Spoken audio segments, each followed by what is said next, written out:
Hello everyone, good evening and welcome to today's session. तो I hope आप सब ने एसबीआई क्लर्क का जो प्रीलिम्स का पेपर है वो बहुत ही अच्छे से अटेम्प्ट करके दिया है।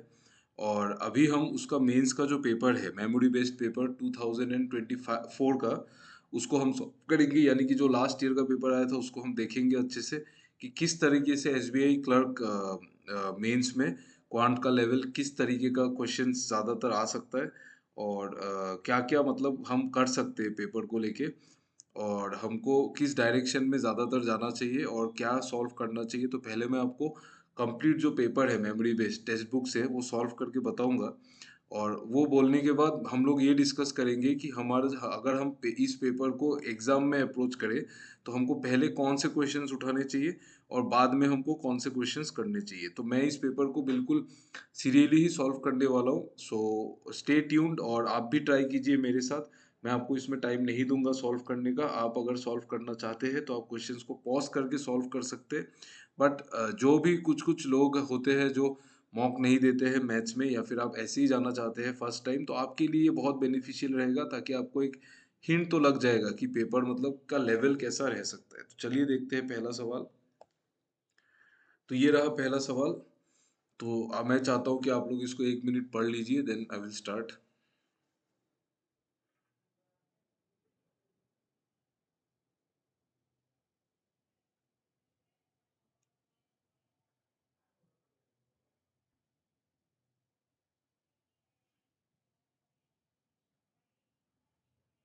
देखिए, यहाँ कह रहा है कि given that, sorry, given that the total combined ages of two individual P और वाई, इनका जो टोटल कॉम्बाइंड एज है वो एक्स स्क्वायर है। ठीक है। And the difference of their ages is 72 minus 12x। ठीक है, ये डिफरेंस है। विथ वाई बीइंग यंगर, मतलब पी का एज वाई से ज़्यादा है। ठीक है। And also the ratio of P's age 2 years ago, 2 साल पहले, to P's age 10 years from now, मतलब 2 साल पहले और 10 साल बाद। इसका मतलब गैप कितने का क्रिएट हुआ? 12 साल का। इज ये रेशियो है। तो ये जो रेशियो है 4 और 7, इस पे जो ये 3 यूनिट है, 3 यूनिट का वैल्यू कितना है? 12 साल। 3 यूनिट अगर 12 साल हो जाता है तो 4 यूनिट कितना हो जाएगा? 16 साल। 16 ईयर्स। 16 ईयर्स, इसका मतलब ये जो 16 ईयर्स है ये पी का एज है 2 साल पहले। तो पी का जो करेंट एज है ना वो 18 है। ठीक है। हमको यहाँ तक ये तो मिल चुका है कि पी का जो करंट एज है वो 18 ही है और कुछ भी नहीं है। पी का जो करंट एज है वो 18 है। ठीक है। ओके, अभी पी का एज आ गया 18। अभी आपको कह रहा है कि पी और वाई का जो एज है वो एक्स स्क्वायर है। ठीक है। और पी बड़ा है वाई से, तो वाई तो 18 से छोटा ही होगा। मतलब वाई तो 18 से छोटा ही होगा। और डिफरेंस जो है वो 72 माइनस 12x है। तो अभी p माइनस वाई तो 18 से छोटा होगा, तो 72 माइनस 12x। अभी देखो, डिफरेंस भी तो एक होल नंबर होगा तो x भी एक होल नंबर ही होगा। तो अगर मैं बोलूँ कि 72 माइनस 12x, x क्या क्या हो सकता है? आप बोलेंगे 1 2 3, कुछ नहीं हो सकता है, क्योंकि ये जो नंबर है ये 18 से छोटा ही आना पड़ेगा। तो अगर मैं x को 4 भी लेता हूँ ना, तो 12 इंटू 4 होता है कितना? 48। तो 72 माइनस 48 होगा आपका 24। तो नॉट परमिटेड, नहीं ले सकते हम। तो हमको क्या लेना है? x को 4 नहीं ले सकते तो मैं 5 लेके देखता हूँ। अगर मैं x को 5 लेता हूँ तो 72 माइनस 60 12 साल आएगा। अगर डिफरेंस 12 है मतलब y जो एज है वो 6 साल का है। y 6 साल का है। लेकिन सम बोल रहा है एक्स स्क्वायर है। तो सम कितना हो गया? 24। तो 24 5 का स्क्वायर तो नहीं है, तो ये भी रिजेक्ट हो गया। ये भी रिजेक्ट हो गया। तो x 5 नहीं है, तो अभी हम x को 6 लेके देखते हैं। तो x अगर 6 है तो इनका डिफरेंस 0 है। इनका डिफरेंस 0 है मतलब p और y का एज इक्वल है। डिफरेंस अगर 0 है, ये देखो डिफरेंस 72, अगर मैं x को 6 रखूंगा तो 72 माइनस 72 तो 0 आ रहा है। मतलब दोनों एज इक्वल है। और 18 प्लस 18 अगर मैं डालूंगा तो 18 प्लस 18 36 आएगा, जबकि x को 6 रखा था तो ये 6 का स्क्वायर भी है। इसका मतलब x का जो वैल्यू है वो 6 ही है। ठीक है। आपको कह रहा है can you determine the average between P's age 3 years from now. P's age 3 years from now मतलब 21, एंड वाइज एज 7 years एगो मतलब 7 years एगो मतलब 11। तो 21 प्लस 11, इन दोनों का एवरेज चाहिए, तो इन दोनों का एवरेज कितना होगा? 32/2, 16 होगा एवरेज। तो अगर मैं x के टर्म्स में लिखूं तो ये होगा x प्लस 10। तो ऑप्शन ये करेक्ट। ठीक है, ये आंसर है इसका x प्लस 10। ठीक है।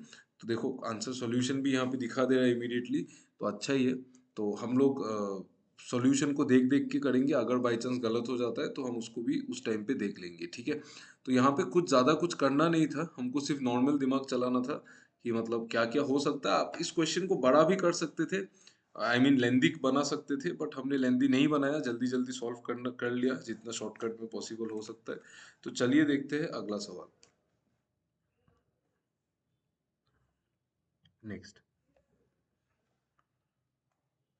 नेक्स्ट जो क्वेश्चन है, in a container of capacity 500 ml, एक 500 ml का कंटेनर है, a mixture of milk and water is kept, ठीक है। तो इसमें मिल्क भी है वाटर भी है। मिल्क 250 है, मिल्क 250 मिलीलीटर है, और वाटर जो है वो x मिलीलीटर है, x मिलीलीटर। आपको कह रहा है कि 80 ml of mixture is taken out, मतलब यहां से,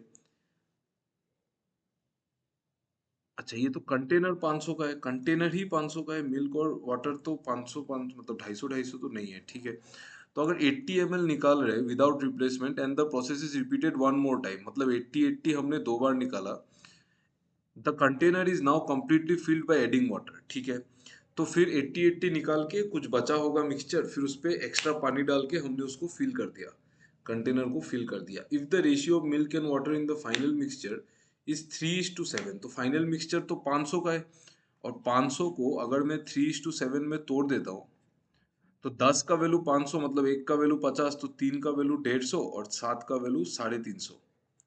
तो मिल्क बचा है 150 और वाटर बचा है 350। ये तो हमको पता चल गया कि जो फाइनल मिक्सचर है उसमें मिल्क है 150 और वाटर है 350, लेकिन वाटर वाटर तो डाला गया है, वाटर तो डाला गया है। ओके, तो अभी हम इसमें क्या करें, आपको पूछा क्या है, हमको पूछा है कि what is the quantity of water added. Okay, water डाला कितना गया है वो पूछा है। ओके,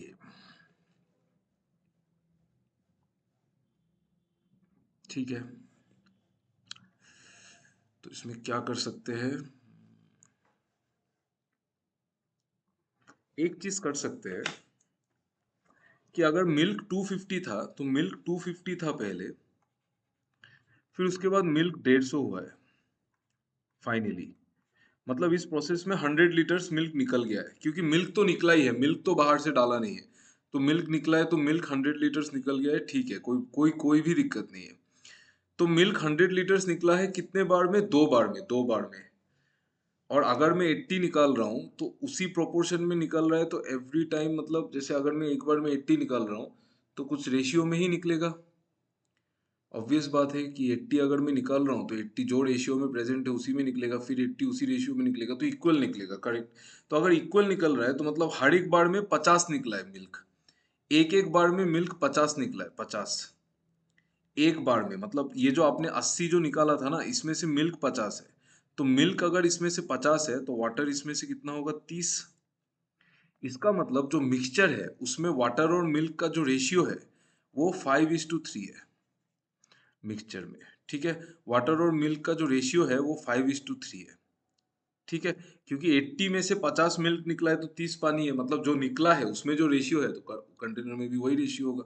तो 5:3 में 5 का वैल्यू अगर 250 आ रहा है, तो 3 का वैल्यू आएगा 150, 50, हाँ तो 150। फिर 30 निकल गया दोनों बार में, मतलब 60 निकल गया, तो बचा कितना, 90, 90। फिर हमने इसमें पानी मिला दिया, और फाइनली वाटर कितना है, 350। तो 90 था, 350 है, तो हमने पानी कितना मिलाया, 260। 260 is the correct answer for this question. Just 1 minute.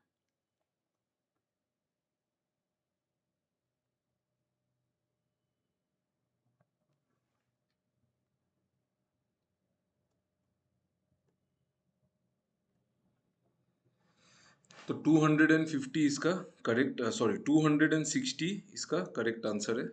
260 ml option में है, तो यही करेक्ट आंसर है, यस करेक्ट। ठीक है, तो यहाँ पे हमने देख लिया कि ये ट्रिकी क्वेश्चन था। देखो ये डायरेक्ट क्वेश्चन नहीं था, ये ट्रिकी क्वेश्चन था। तो जिन लोगों को भी ये क्वेश्चन इंटरेस्टिंग लगा हो, आप प्लीज़ इसको वापस देखिए, और एक बार वापस से इसको एक बार ट्राई कीजिए, ठीक है। चलो ठीक है, तो मैं इसको मिटा देता हूँ। चलो नेक्स्ट देखते हैं।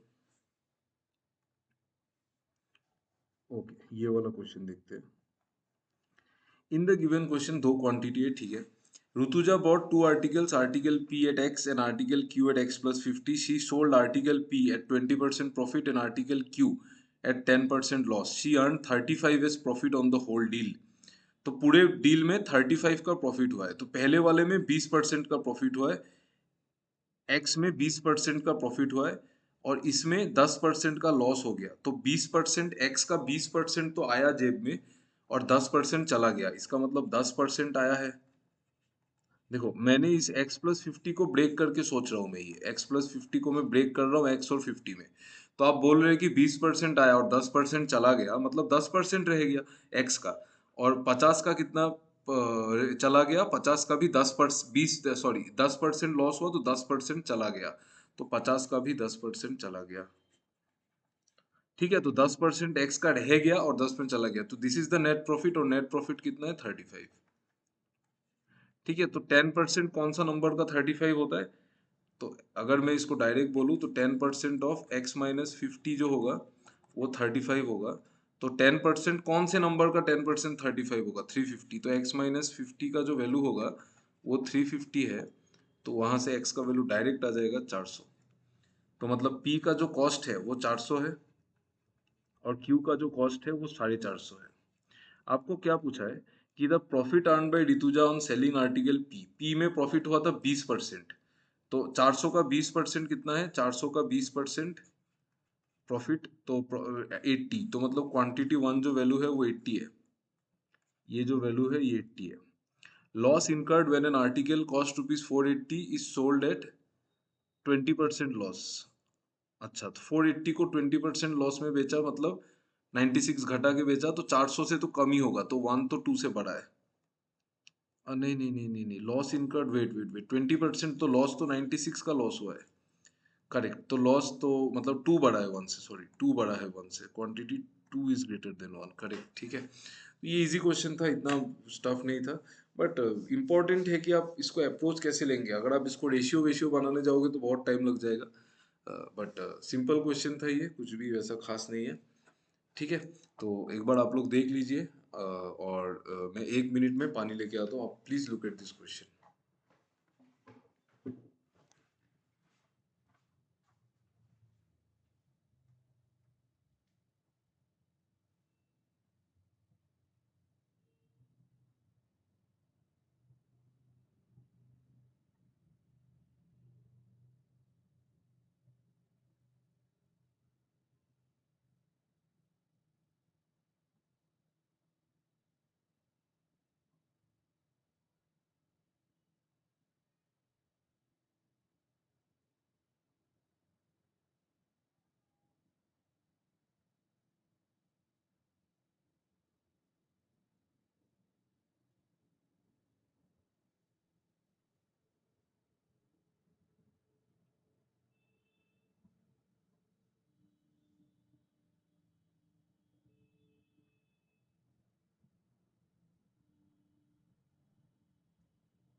ओके, तो चलिए अगला सवाल देखते हैं। नेक्स्ट, ओके, नेक्स्ट क्वेश्चन कह रहे हैं, in this question two equations are given, answer तो ठीक है। तो ये हो गया, A and B are two roots and their sum is A plus B equal to 4.5। ठीक है, तो ये इक्वेशन है, मैं इक्वेशन एक बार लिख लेता हूँ, 2x² minus P X plus 10 equal to 0। तो सम जो है ए और बी दो रूट है, ठीक है, तो हमको यही निकालना है, मतलब ठीक है यही निकालना है, ए बी और सी डी ये सब निकालना है। तो सम ऑफ द रूट्स 4.5 है, तो मतलब a प्लस बी का वैल्यू 4.5 है, तो p क्यों दिया है इसमें? p का कुछ तो काम ही नहीं है। हम क्या करेंगे p से? a प्लस बी 4.5 है और product of the root c by A मतलब 10/2 5 है, तो a इंटू बी कितना है? 5। ठीक है, तो क्या हो जाएगा? 4.5 सम है और प्रोडक्ट 5 है, तो 2.5 और 2 होगा, तो a जो होगा वो 2.5 होगा और b जो होगा वो 2 होगा। 2.5 और 2 का सम 4.5 और प्रोडक्ट 5। मैं इसको मिटा देता हूँ। Let's look at the next question.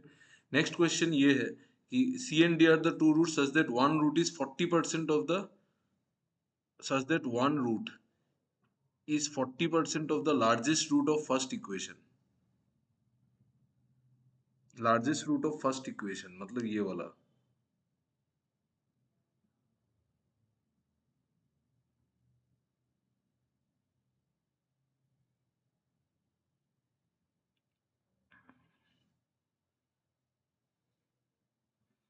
C and D are two roots of give such that one root is 40% of the largest root of first equation। तो फर्स्ट इक्वेशन का बड़ा रूट कौन सा है? 2.5। इसका 40% है मतलब 2/5 है। तो एक रूट तो गिवन है, मतलब अगर मैं इसको लगाऊं प्रोडक्ट से नहीं कर सकता। नहीं, ठीक है। तो एज इक्वेशन से वन रूट इज 40% मतलब 2/5 into largest root of first 2.5, तो ये तो कटेगा इससे 0.5। ठीक है, 0.5 1 मतलब 1 हो जाएगा। ठीक है, तो मतलब एक रूट इसका 1 है, तो 4 × 1 minus R into 1 plus 19 is equal to 0। तो 19 प्लस ये हो जाएगा r इज इक्वल टू 23, तो r का वैल्यू आ गया 23। तो 4y² माइनस 23y प्लस 19 बराबर 0। तो 19 इंटू 4 हो जाएगा प्रोडक्ट, और 1976 19 4, तो 19 और 4 आ जाएगा। ठीक है, तो 19 और 4 आ जाएगा।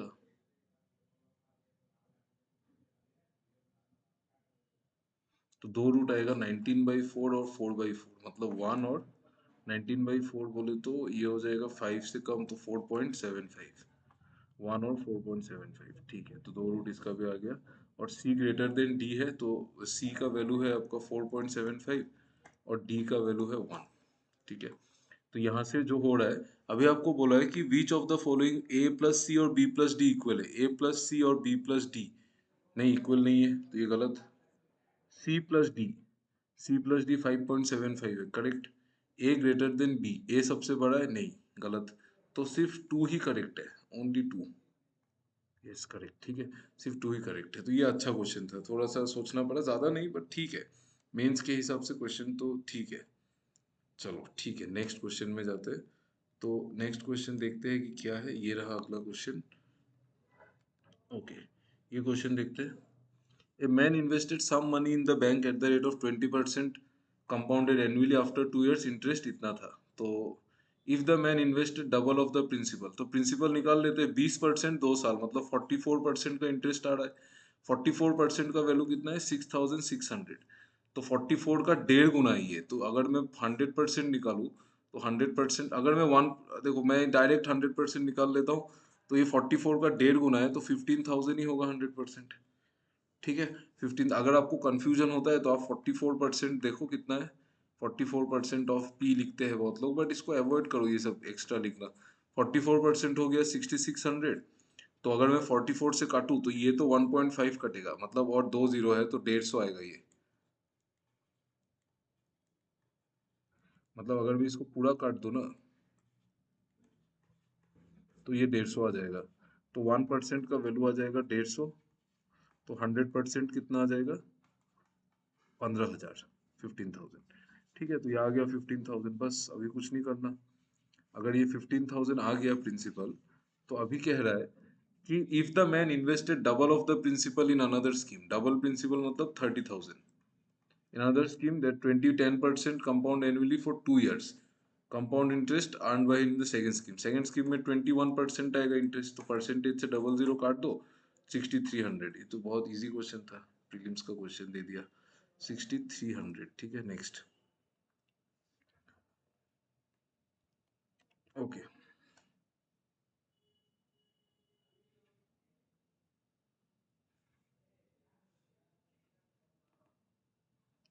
A box contains 10 red, 9 green, and some blue balls.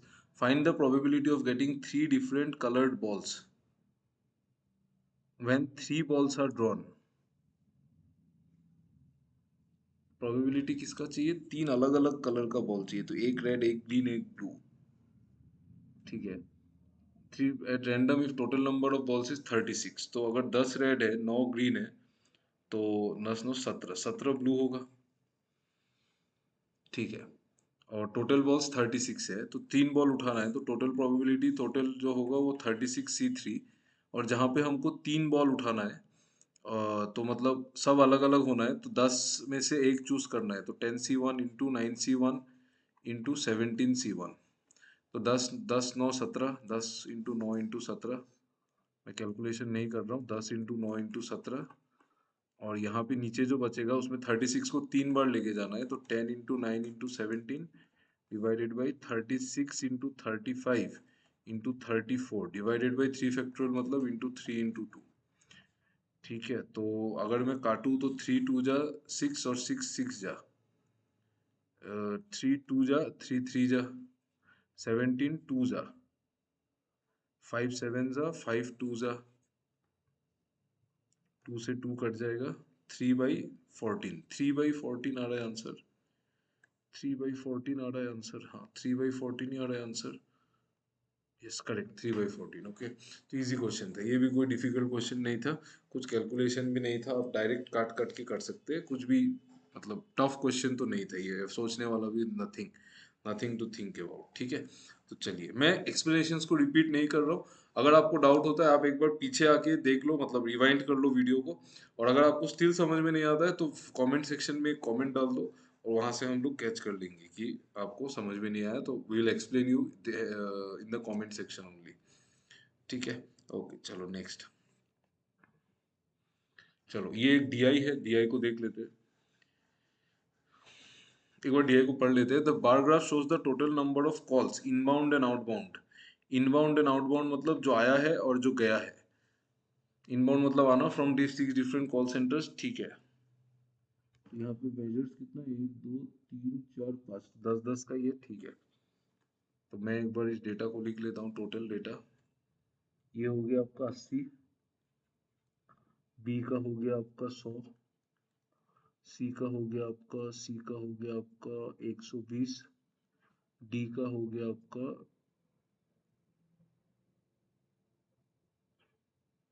D का हो गया आपका 150, ई का हो गया आपका 220, और एफ का हो गया आपका 160, ठीक है। फिर कह रहा है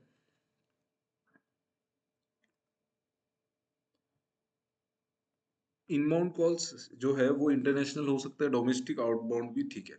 शोज द रेशियो बिटवीन, अच्छा यहाँ पे गिवन है तो मैं इसको यहाँ पे लिख लेता हूँ डायरेक्ट, मेरे मेरे लिए भी इजी होगा, आपके लिए भी इजी होगा।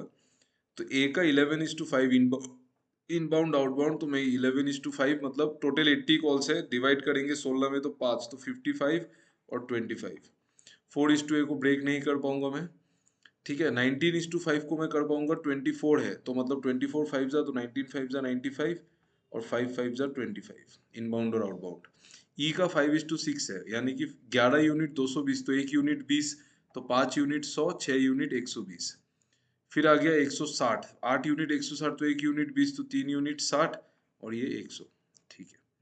तो ये तो हमको क्वेश्चन में इंफॉर्मेशन गिवन है, और बाकी हम यहाँ से देख लेंगे, ठीक है। तो बी का मैं टोटल यहाँ पे नहीं लिख रहा हूँ, तो क्वेश्चन बोल रहा है if the number of the male to female bounded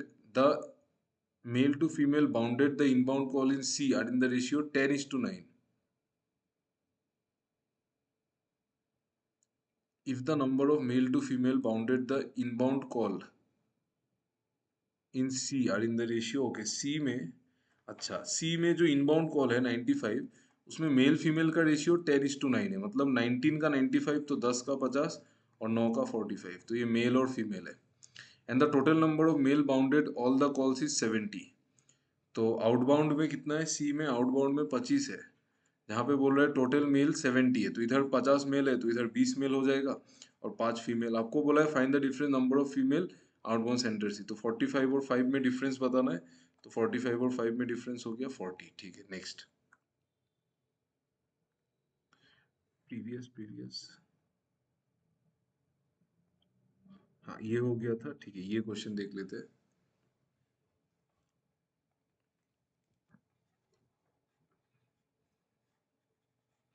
let's see this question first, जल्दी जल्दी देख लेते हैं क्या है इसमें। ये क्वेश्चन कह रहा है कि inbound and outbound calls of D are in the ratio 23। तो डी में टोटल कितना था, 150 था टोटल। 23:7 मतलब 30 में भाग कर देंगे तो 5 आएगा, तो मतलब 23 का वैल्यू आएगा 115 और 7 का वैल्यू आएगा 35। तो इनबाउंड आउटबाउंड निकल गया। Then inbound calls of D, then inbound calls of D, अच्छा इनबाउंड कॉल्स ऑफ डी मतलब 35 आर वाई प्लस 3%। इनबाउंड नहीं नहीं नहीं 35 नहीं 115। हाँ, inbound calls of D Y पे more than total calls made by B, B का total calls है 100। तो आपको बोला है कि 100 से वाई प्लस 3% ज़्यादा है, तो एक्चुअली तो 15% ज़्यादा है। तो मतलब इसका क्या मतलब है कि y प्लस 3 का वैल्यू 15 है, तो y प्लस 3 अगर 15 है तो y का वैल्यू कितना हो गया 12। तो y तो निकल गया मेरा 12। ठीक है, y निकल गया 12। अभी आपको बोला if the ratio of domestic inbound calls and international inbound calls in C, C में इनबाउंड कितना है 95 है, और बोल रहा है कि रेशियो ऑफ डोमेस्टिक और इंटरनेशनल, तो डोमेस्टिक और इंटरनेशनल का जो रेशियो है वो y प्लस 4 मतलब 15, सॉरी 16:3 है, तो 16:3 है। Find the international calls of international inbound of C, तो 16:3 19 का 95 है, तो एक का 5 है, तो इसका 80 है और इसका 15 है। तो हमको इंटरनेशनली पूछा है, तो इंटरनेशनल क्या हो जाएगा 15। ठीक है, इजी इजी क्वेश्चन है। नेक्स्ट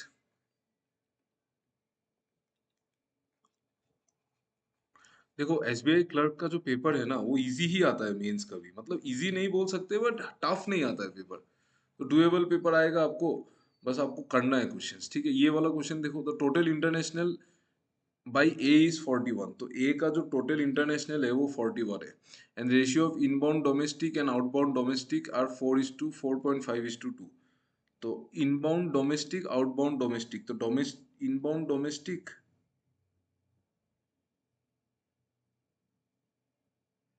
अच्छा तो इनबाउंड और आउटबाउंड में होगा डोमेस्टिक और इंटरनेशनल, और डोमेस्टिक और इंटरनेशनल। तो टोटल इंटरनेशनल और ए का जो टोटल कॉल्स है वो कितना है 80 है। उसमें से 41 तो इंटरनेशनल कॉल्स है, 41 अगर इंटरनेशनल कॉल्स है तो मतलब रिमेनिंग जो 39 है ये डोमेस्टिक कॉल्स है। 41 इंटरनेशनल है तो 39 डोमेस्टिक है, और डोमेस्टिक का रेशियो भी दिया हुआ है, इनबाउंड डोमेस्टिक और आउटबाउंड डोमेस्टिक का जो रेशियो है वो 9:4 का है। तो 13 का वैल्यू 39 मतलब 9 का वैल्यू 27 और 4 का वैल्यू 12। तो मतलब जो इनबाउंड डोमेस्टिक है, इनबाउंड इनबाउंड डोमेस्टिक है वो 27 है, और आउटबाउंड डोमेस्टिक जो है वो 12 है। आउटबाउंड डोमेस्टिक जो है वो 12 है। Find the ratio of inbound domestic by A, inbound domestic by A and outbound calls by E. तो 120, तो ये तो इजी है, 27:120। ठीक है, अगर देखो ये वाला क्वेश्चन को ना हम एक्चुअली ऑप्शन से भी कर सकते थे, आप देखोगे तो आपको पता चल जाएगा कि यहाँ पे find the ratio of inbound domestic calls by A and outbound domestic calls by, तो आउटबाउंड डोमेस्टिक कॉल्स बाई तो मुझे पता ही है, सॉरी आउटबाउंड कॉल्स बाई तो मुझे पता ही है 120, मतलब रेशियो की इस तरफ तो 120 ही आएगा, और रेशियो की इस तरफ अगर 120 आता है, अगर सी आंसर तो सी आंसर है, मतलब आप सोचेंगे दूसरा कट भी सकता है। अगर कटेगा ना 120 तो 120 का कुछ फैक्टर तो आना चाहिए। यहाँ पे देखो ये भी 120 का फैक्टर नहीं, ये भी नहीं है, ये भी नहीं है और ये भी नहीं है, तो डायरेक्ट आंसर हम मार्क कर सकते थे विदाउट इवन सॉल्विंग। ठीक है, तो एसबीआई के एग्जाम में पर्टिकुलरली ऑप्शंस का बहुत वो रोल रहता है, आप इसीलिए ध्यान से दे सकते हैं पेपर।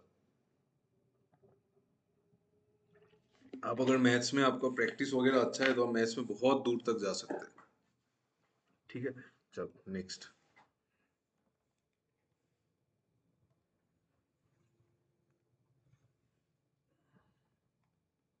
नेक्स्ट देखो, total international calls inbound and outbound by B, total international calls, ठीक है, by B. Okay. Total international calls inbound and outbound by B and total international calls by D are in the ratio 26 is to 45. ठीक है. And total domestic calls by B are 20% less than total domestic calls by D. Total domestic calls.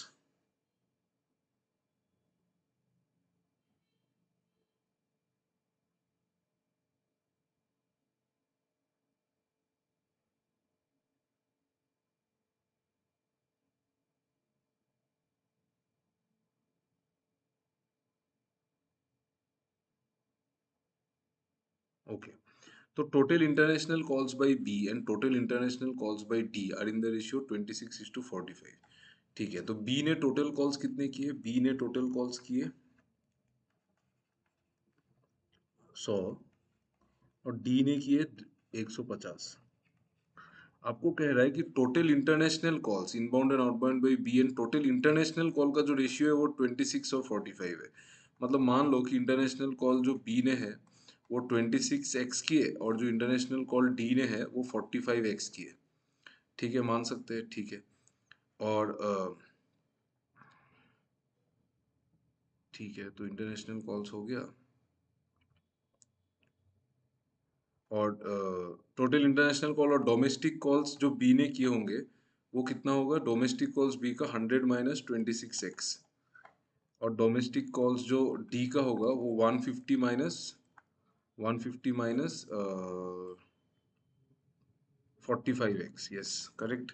तो अभी कह रहा है कि total domestic calls by B, ये जो बी ने कॉल किया 20% less than total domestic calls by D. तो 20% लेस मतलब 80% है इसका, तो मतलब 100 minus 26x divided by 150 minus 45x. ये जो है ना, ये 20% का मतलब 80%, 4/5 है. ठीक है, तो अगर मैं कैलकुलेशन करूँ तो 500 माइनस 26 इंटू 5 आधा 130x बराबर 4 इंटू ये 600 माइनस 90 180x. तो अगर मैं कैलकुलेशन बिठाऊँ यहाँ पे तो ये हो जाएगा माइनस प्लस, तो 50x equal to 100, x equal to 2, x का वैल्यू 2 आ जाएगा. सही है ना? हाँ जी. 50x इक्वल टू 100 और x का वैल्यू आ जाएगा 2. तो x 2 आते ही हम इसको इसको चेंज कर लेते हैं. तो इसका जो इंटरनेशनल कॉल से बी का वो हो गया 52 और इसका हो गया डी का हो गया इंटरनेशनल 90 और डोमेस्टिक कॉल्स हो गए बी के हो जाएंगे 48 और डी के डोमेस्टिक हो जाएंगे 60. ठीक है, तो आपको कह रहा है कि find the difference between international calls by B. International calls by B कितना है? 52 by B and total inbound calls by F. इन एफ के इनबाउंड कॉल्स क्या हो गया? ये एफ का इनबाउंड कॉल्स 168.20, तो ये 100 हो जाएगा. Total inbound calls, okay. Inbound calls by F, तो इनबाउंड कॉल्स ये तो टोटल ई एफ का था आपका 168 1 से 20, तो ये 60 हो जाएगा, ये 60, तो 60 52 हो जाएगा, ये 8 8. Okay, next. ओके,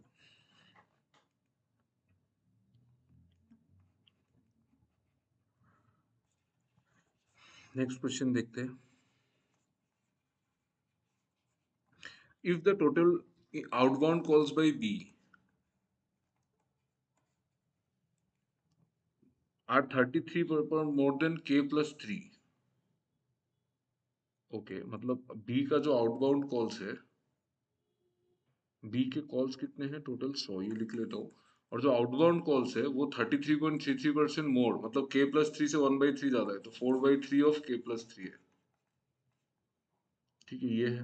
वेर के is the value of inbound calls by F. के इनबाउंड कॉल्स बाई एफ अभी निकाला था. इनबाउंड कॉल्स बाई एफ तो अभी निकाला था हमने 160 और 2060 निकाला था ना. तो 4/3 इंटू 60 + 3 मतलब 4/3 इंटू 63, तो 2184. तो इनबाउंड कॉल्स बाय बी 84 है. तो 4 यूनिट का वैल्यू. अच्छा देखो, इनबाउंड बी का टोटल कॉल्स 100 है, तो इनबाउंड कॉल्स बाय बी 84 है. तो 84:16 का रेशियो बनेगा इनबाउंड और आउटबाउंड का। अगर मैं 4 से काटूं,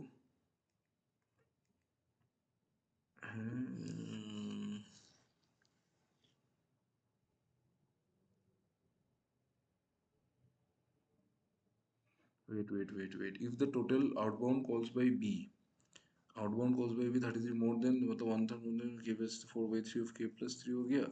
और के का वैल्यू तो is the number of, is the value of inbound calls by F. तो इनबाउंड हो गया आपका 60, करेक्ट। तो 80 20 और ये 60, हाँ तो करेक्ट है, सही है। तो अगर मैं बोलूँ के is the value of inbound calls by F, ठीक है, तो इनबाउंड कॉल्स बाय एफ तो 60 है, 60 और 63, तो 3 से करो 21, 84, हाँ सही है, सही तो है, तो 84 है। तो यानी कि total outbound calls by B जो है वो 84 है। अच्छा, आउटबाउंड कॉल्स 84 है, ओके ओके। तो आउटबाउंड कॉल्स 84 है, ओके। तो इनबाउंड 16 है और आउटबाउंड 84 है। तो अगर मैं 4 से काटूंगा तो 4 बार और 21 बार, मतलब ए का वैल्यू 21 है। ठीक है, ए का वैल्यू 21 मेरे पास आ चुका है। फिर आपको कह रहा है find the value of B, B is the smaller root of equation M square minus A M, मतलब 21m प्लस 108 बराबर 0। ये तो बहुत ईजी है। तो ये हो जाएगा m का वैल्यू क्या होगा, 12 और 9। तो हमको क्या निकालना है, b, b is the smaller root, तो 9 हो जाएगा। ठीक है, next. Okay okay okay okay, next question देखते हैं। ये क्वेश्चन बोल रहा है कि the monthly income of X and Y are in the ratio 1:3। ठीक है, तो एक्स और वाई का जो रेशियो है इनकम का जो रेशियो है वो 1 और 3 है। X spends Z% of his monthly income and saves the remaining 12480। तो एक्स का जो सेविंग है वो 12480 रुपीज है। ठीक है, the sum of the monthly expenditure of X and Y is 59020। Expenditure का सम गिवन है। ठीक है, if the monthly saving and expenditure of y, monthly saving and expenditure is in the ratio 5:7, मतलब 5 अगर saving है तो ये expenditure है 5:7। तो ये अगर 5:7 है तो ये 3 नहीं होकर 12 होगा, 3 × 4, क्योंकि 5 7 12 हो रहा है, इसमें सेविंग इनकम होता है, तो ये 12 हो जाएगा। तो 3 4 12 और ये भी 4। ठीक है, तो मैं सबको x में लिख लेता हूँ, 4x, ये x और ये x। तो ये हो जाएगा एक्सपेंडिचर, इनकम इतना है, सेविंग इतना है, तो एक्सपेंडिचर 4x माइनस 12480। आपको पूछ रहा है find the average monthly income of X and Y. Average monthly income मतलब 4 और 12 का एवरेज कितना होता है, 8x। मुझे 8x का वैल्यू चाहिए, ये क्वेश्चन में पूछा है। तो निकालते हैं। यहाँ पे कंडीशन गिवन है सम ऑफ मंथली एक्सपेंडिचर 59020 है। तो मंथली एक्सपेंडिचर का सम कितना है, 4x प्लस 11x माइनस 12480 बराबर 59020। तो अगर मैं 11x को रखूँ इधर और ये उधर चला जाएगा तो 80 इधर आ जाएगा, तो 5000 59,020, तो 59,100, 59,100 और 400 59,500 और 12,000,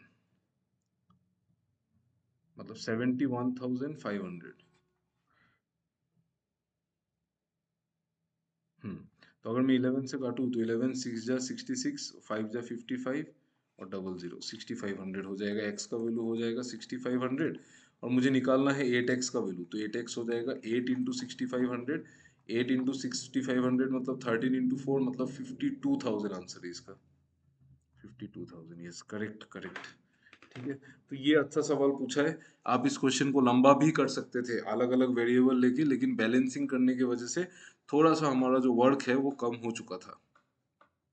ठीक है, ओके, चलो नेक्स्ट।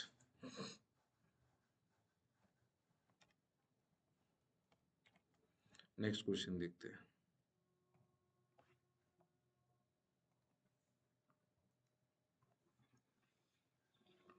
ये वाला क्वेश्चन देखते हैं। Anuj and Bhanu started a business with investment of 15,000 and 18,000। ठीक है, तो Anuj and Bhanu 15,000, after 6 months Anuj withdraw 20% of his initial investment। ठीक है, and Chandan started a business with the investment of x At the end, the total profit of the business is 66,000 and profit share of Bhanu is 24,000. ठीक है, ये तो easy question है. After 1 year, ठीक है. तो 6 मंथ्स के बाद चंदन आया था, तो मैं टाइम को 6 मंथ्स और 12 में लेके 1 1 और 2 ले लेता हूँ. मतलब यानी कि मैं 6 मंथ्स के जगह में 1 यूज करूंगा तो 12 मंथ्स के जगह में मैं 2 यूज कर दूंगा. मेरा कैलकुलेशन थोड़ा तो रिड्यूस हो ही जाएगा. ठीक है. तो यहाँ पे मैं क्या करूंगा कि सी का जो इन्वेस्टमेंट है वो एक्स है, वो 6 महीने के लिए, तो x × 1 ले लेता हूँ. और डी ने तो कुछ नहीं किया है. बी ने तो 18,000 ही इन्वेस्ट किया है और पूरा साल के लिए किया है, तो × 2. लेकिन सी ए का अलग है, उसने 15,000 इन्वेस्ट किया पहले 6 महीने के लिए, बाकी 6 महीने में उसने 20% निकाल दिया, मतलब यानी कि 3,000 निकाल दिया, तो 12,000 इन्वेस्ट किया है. ठीक है. तो ये हो जाएगा 27,000 is to 36,000 is to X. ठीक है. ओके. टोटल प्रॉफिट 66,000 है और भानु का 24,000 है.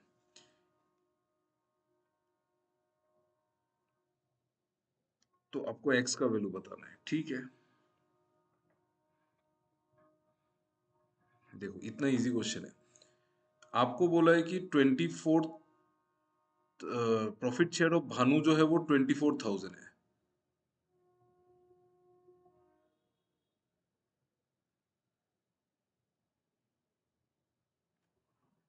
Just minute. हाँ ठीक है, इसको ऐसे कर लेते हैं. अगर 36,000 का वैल्यू, 36,000 यूनिट्स का वैल्यू अगर 24,000 है, मतलब यानी कि 2/3 है. जी 2/3 है. तो ये भी तो 2/3 होगा. देखो 36,000 यूनिट्स का जो वैल्यू है वो कितना है, वो 24,000 है. इसका मतलब 36,000 यूनिट्स अगर 24,000 है, तो ये मतलब 2/3 हो रहा है ना. देखो तो 36,000 को 2/3 कर देने से ही तो 24,000 आ जाता है. तो 1 यूनिट का वैल्यू 2/3 है, तो 27,000 यूनिट्स का वैल्यू कितना है, 27,000 इंटू 2/3, यानी कि 18,000. ये 18,000 है, ये 24,000 है, तो ये मिलके हो गया 42,000. टोटल प्रॉफिट 66,000 है. तो अगर 42,000 इधर है, मतलब 24,000 एक्स का प्रॉफिट है. और कितने इतने यूनिट्स का वैल्यू 24,000 है, तो एक्स भी तो 36,000 ही होगा ना. देखो अगर ये और ये, अगर भानु और ये अगर सेम प्रॉफिट शेयर कर रहे हैं, तो इनका रेशियो भी तो सेम होना चाहिए. सही बात है, इन्वेस्टमेंट सेम नहीं है लेकिन रेशियो तो सेम होना चाहिए ना. समझ में आ रहा है. देखो अगर मैं आपको बोल रहा हूँ, मैं ये क्वेश्चन एक बार रिपीट कर देता हूँ. ये मैंने रेशियो निकाला, तो 36,000 का वैल्यू, यूनिट्स का वैल्यू 24,000 आया.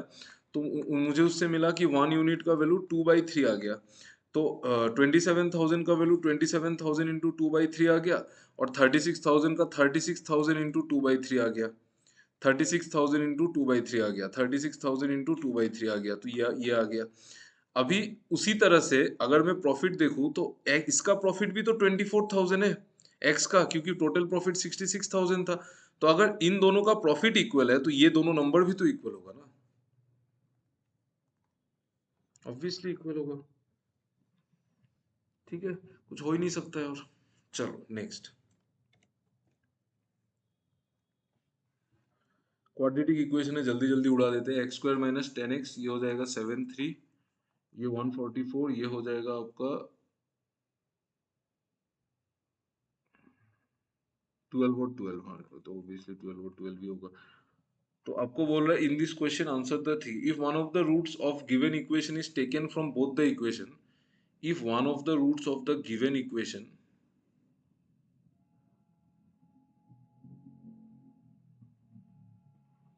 अच्छा, मतलब दोनों में से एक एक रूट लेना है और एक नया इक्वेशन बनाना है. ठीक है. तो जिसमें कौन सा बन सकता है, मतलब दोनों में से एक एक रूट लेना है. तो सम ऑफ द रूट्स इसमें -12 not possible. Sum of the roots सब सारा पॉजिटिव रूट है, तो ये तो पॉसिबल ही नहीं. ये सम ऑफ द रूट्स 12 और 3, और 12 3 36. हाँ यही होगा. ठीक है. नेक्स्ट. अप्रोक्सीमेशन है, जल्दी जल्दी उड़ा देते हैं. x × 7 मतलब 7x प्लस 45% ऑफ 88.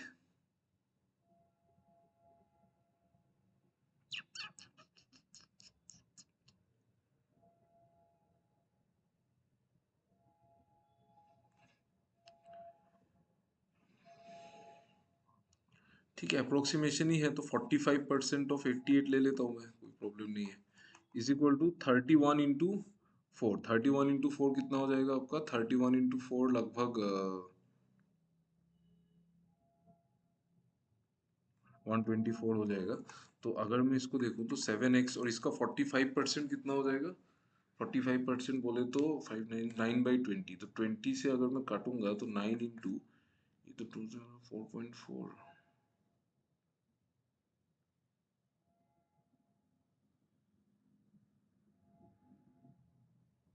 4.4 होगा, तो 4.4 इंटू 9 हो जाएगा 44, 440 माइनस 400, 39.6, 39.6, 40 ही पकड़ लेते हैं, तो ये तो लगभग 84 ही होगा, तो एक्स का वैल्यू तो 12 ही आएगा। ठीक है, करेक्ट। नेक्स्ट,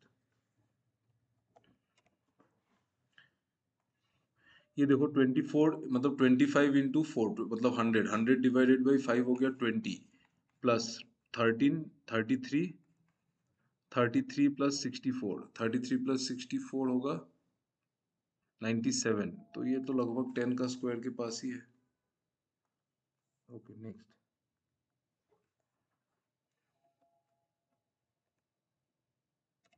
नेक्स्ट क्वेश्चन देखते हैं। नेक्स्ट क्वेश्चन एक दिया ही है, क्या बोल रहा है, the mark price of an article B and D. Mark price of article B and D is 50% above its cost price and selling price of article A. तो A B यहाँ पे C है ही नहीं, C भी है, ठीक है, तो A B C D, C P, थोड़ा नीचे लिख लेता हूँ,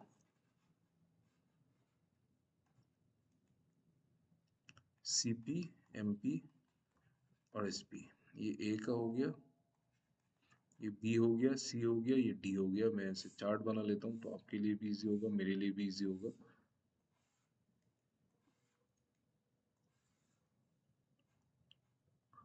ठीक है, तो कह रहा है कि the mark price of an article B and D is 50% above its cost price. ठीक है, तो बी एंड डी का कॉस्ट प्राइस 50% अबव है, मतलब अगर ये 2x है तो ये 3x है, ये 2y है तो ये 3y है। ठीक है, and the selling price of article A is half of the mark price of article B. Selling price of article A is half, मतलब 3 का आधा 1.5, तो मैं इसको 6 ले लेता हूँ, इसको 6 ले लेता हूँ और इसको 4 ले लेता हूँ, तो ये इसका आधा 3x हो जाएगा। ठीक है, okay, the ratio of the mark price of article C, mark price of article C to the selling price of article A 7:3, तो ये 7x हो जाएगा। The sum of the mark price of article C and D is 810, sum of the mark price of article C and D, मतलब 7x plus 3y का value है 810। ठीक है, the profit of article B is 194 less than cost price of D.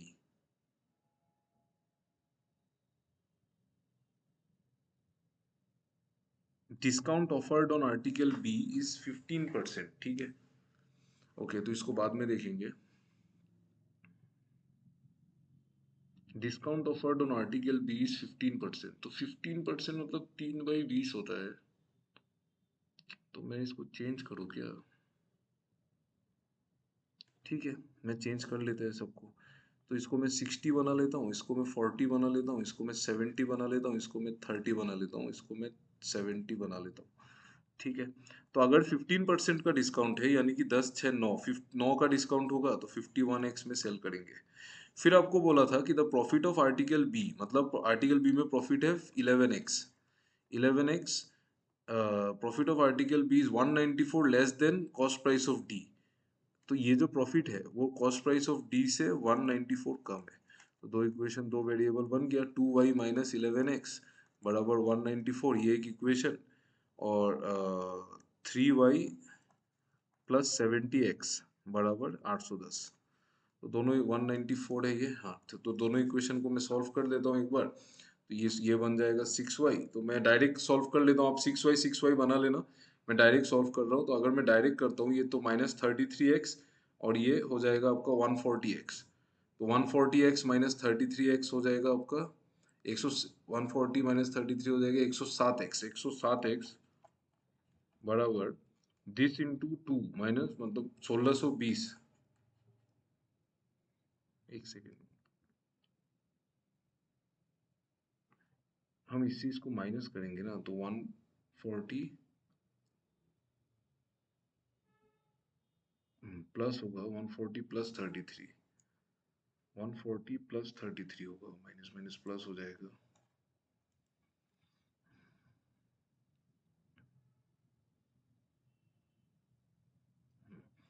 Correct, 140 plus 33 173x होगा। तो इसको हमने double किया और इसको हमको ट्रिपल करना पड़ेगा, तो माइनस कर देंगे 194 का ट्रिपल 600 से 6 3 18 कम, मतलब 500 582।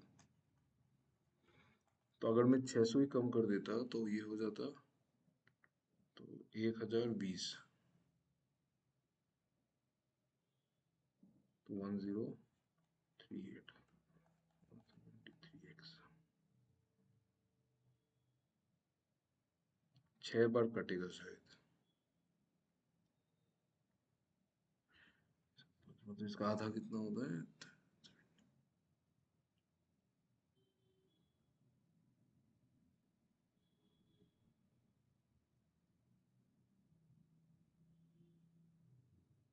865। करेक्ट, हाँ, 6 गुना, तो x का वैल्यू 6 आ गया। चलो ठीक है, x का वैल्यू 6 आ गया, तो x की जगह में मैं डाल देता हूँ यहाँ पे 180, ये हो जाएगा 360, ये हो जाएगा 240, 51 इंटू 6 300, और 306, ये हो जाएगा 6 आ गया तो 420, यहाँ पे आ गया आपका और y का वैल्यू, x का वैल्यू 6 है, तो यहाँ ये आ जाएगा आपका 420, और 3y आ जाएगा आपका 390, 390, तो y आ जाएगा 130, 3y आ जाएगा 390, तो 2y आ जाएगा 260, 260। ठीक है, चलो डेटा तो डिकोड हो चुका है। अभी देखते हैं कि क्वेश्चंस क्या है।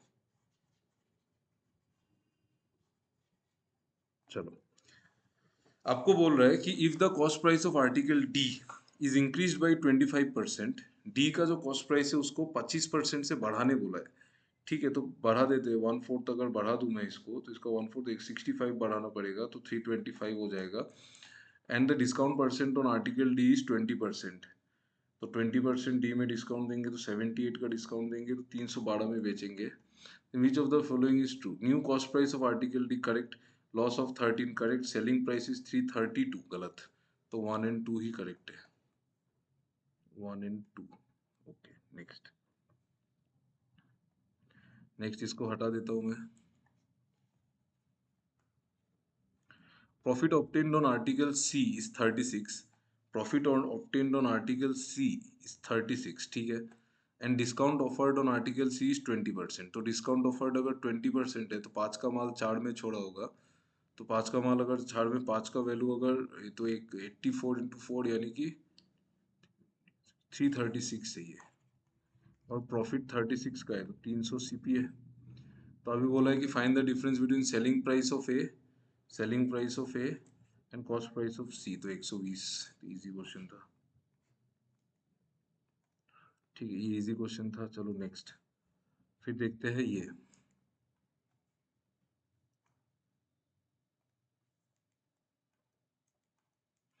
Selling price of A to the selling price of E, selling price of A to the selling price of E 3 और 5 है, मतलब 3 का वैल्यू 180 है, तो एक का वैल्यू 60 है, तो 5 का वैल्यू 300 है, तो ई का जो सेलिंग प्राइस है वो 300 है।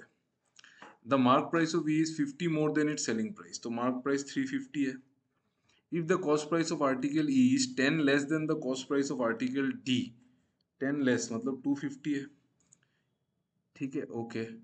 If A is sold at 20% profit, 20% profit मतलब 5 का सामान 6 में, तो 6 का वैल्यू अगर 180 है, तो 5 का वैल्यू कितना होगा? 150, ठीक है, तो 150 हो जाएगा ये। अच्छा, फिर find the sum of cost price of article E 250, mark price of article E 350 and cost price of article A 150। तो यहाँ पे तो 600 हो गया, और 750 हो जाएगा इसका आंसर। ठीक है, तो ये सब तो इजी इजी क्वेश्चन है, कुछ ज़्यादा मतलब ये स्कोरिंग है, देखो कितना स्कोरिंग टाइप के से क्वेश्चंस पूछा गया है एग्जाम में, इजी इजी क्वेश्चंस पूछे गए हैं। स्कोर करने दिया है, आराम से एग्जामिनर ने मार्क्स स्कोर करने को इस डीआई में दिया है। इवन इसके पहले वाले डीआई में भी दिया था। लेकिन अगर आप डायरेक्टली इस डीआई में आ जाते हो पेपर में अप्रोक्सीमेशन करके, तब तो आप इस पेपर में बहुत ज्यादा नंबर अटेम्प्ट कर सकते हैं। तो if the profit obtained on article D is 25 less than the profit obtained on article B, B में प्रॉफिट कितना हुआ है, 66 का प्रॉफिट हुआ है। तो इससे 25 का में मतलब 41 का प्रॉफिट है। तो 41 का प्रॉफिट तो 301 सेलिंग प्राइस होगा। अभी देन द डिस्काउंट ऑफर्ड कितना है, तो 390 301 मतलब कितना डिस्काउंट दिया हमने, तो हमने इधर 89 का डिस्काउंट दिया 390 में। तो वो कितने का डिस्काउंट दिया, 78, 20% से ज्यादा दिया है। मतलब 39 तो 10% 39 है, तो 20% 78 है। तो 20% से तो ज्यादा दिया है। और 5% कितना है इसका, 5% कितना है 39, और उसका आधा हो जाएगा आपका 19.5। तो अगर मैं देखूँ तो 78, 88, 98, 97.5, 97.5, लेकिन 25% से तो कम है। तो 22.82% ही इसका आंसर है। ठीक, ओके, चलो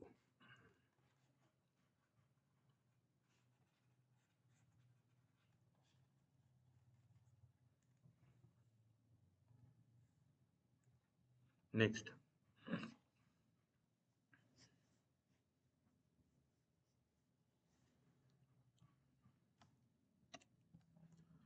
चलो अगला क्वेश्चन देखते हैं।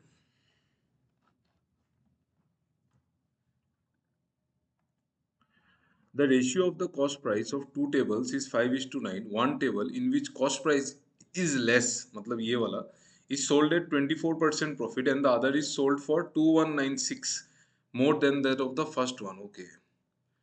2196 more than that of the first one. If the overall profit earned after selling both the tables is 6%, what is the difference of CP of both the tables? Okay. तो यहाँ पे कह रहा है कि सीपी का रेशियो 5 और 9 है। एक तरफ 24% का प्रॉफिट हुआ है जो सस्ता वाला है, और ओवरऑल प्रॉफिट 6% का है। तो अगर मैं इसमें एलिगेशन लगा दूं तो 24 माइनस 16 18, तो 9 यूनिट का वैल्यू अगर 18 है तो 5 यूनिट का वैल्यू 10 आएगा। यानी कि 6 में से कुछ माइनस करके 10 आना चाहिए। तो -4 में, ठीक है। तो मतलब सेकंड जो आर्टिकल है उसमें 4% का लॉस हुआ है। सेकंड आर्टिकल में 4% का लॉस हुआ है। सेकंड आर्टिकल में 4% का लॉस हुआ है। ठीक है, तो उसमें हमसे क्या कर लेंगे उसमें,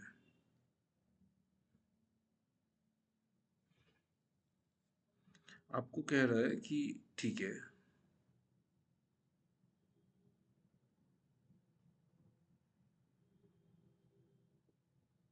तो हम एसपी का रेशियो निकाल सकते हैं ना।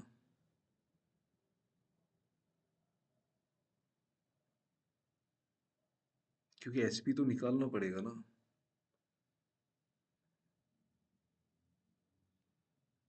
यस, एसपी तो निकालना पड़ेगा ना। One is sold for 2196 more than that of the first one.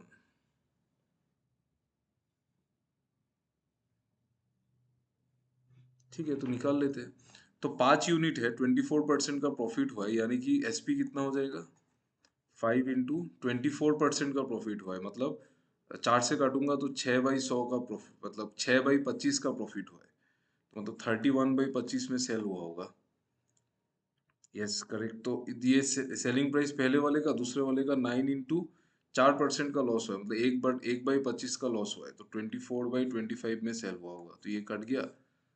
और कुछ कटेगा नहीं, नहीं। तो ये हो जाएगा 105, सॉरी सॉरी सॉरी, ये हो जाएगा 155, और ये हो जाएगा 24 × 9 216। तो ये रेशियो है। अभी बोला है कि एक का दाम 2196 ज्यादा है दूसरे वाले से, तो ये जो है डिफरेंस, मतलब ये 45 और 16, मतलब 61 यूनिट्स का जो वैल्यू है ये 2196 है। अगर मैं इसमें कैलकुलेशन बिठाऊं तो 61 × 6 बार कटेगा, सॉरी 3 बार कटेगा, 183, 183, 366, तो फिर 6 बार कट जाएगा। तो 1 यूनिट का वैल्यू 36 आ चुका है। तो हमको क्या निकालना है अभी, 1 यूनिट अगर 36 है, what is the difference of CP निकालना है। अच्छा, डिफरेंस ऑफ सीपी निकालना है, बड़ा मैथ ही है, ठीक है। डिफरेंस ऑफ सीपी अगर मुझे निकालना है तो अभी 155 और 36 यूनिट्स है, तो टोटल एसपी में ले लेता हूँ, कितना हो जाएगा टोटल एसपी 155 और 216, मतलब इधर तो हो रहा है 71, तो 371, तो ये टोटल एसपी हो गया। और यहाँ पे ये टोटल एसपी हो गया 36, और 6% का ओवरऑल में प्रॉफिट हुआ था। 6% का ओवरऑल में अगर प्रॉफिट हुआ था, तो मतलब जो टोटल सीपी है उसमें 6% का प्रॉफिट हुआ था, तो 106/100 में बिक गया होगा वो, तो वही टोटल एसपी होगा। बोथ द टेबल्स का में 6% का प्रॉफिट हुआ है ना।